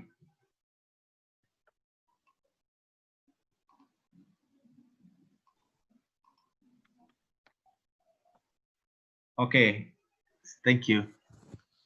So we need to turn Miss right. Masari Hanan has already got it right. Miss Mila All right. Safitri, Okay. Mr. Tulus, please face the side, Like this. side part of your camera. Yeah, we would like to see your best profile shots. Okay, shall we start? You cannot face the camera. Should we see the camera or not? No, no, Should we no, see? no. No? No, just we will guide you with the instructions. Okay. Okay. Okay. Back to you, Pak Zuhdi. Mr. Budi. Mr. Budi Faisal, please face other direction. Okay. Okay. Okay. I'm going to see the future. Okay, that's right. Okay, I will screenshot it. 1, 2, 3.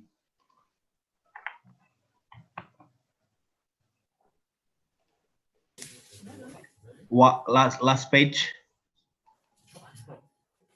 1, 2, 3. Thank you, everybody. Thank you. Okay, Thank you very much.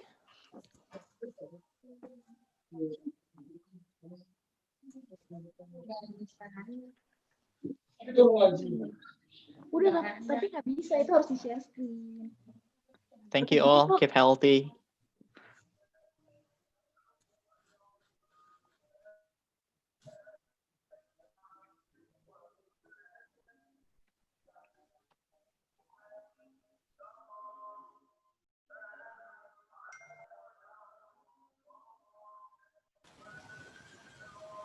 Hello guys, be back at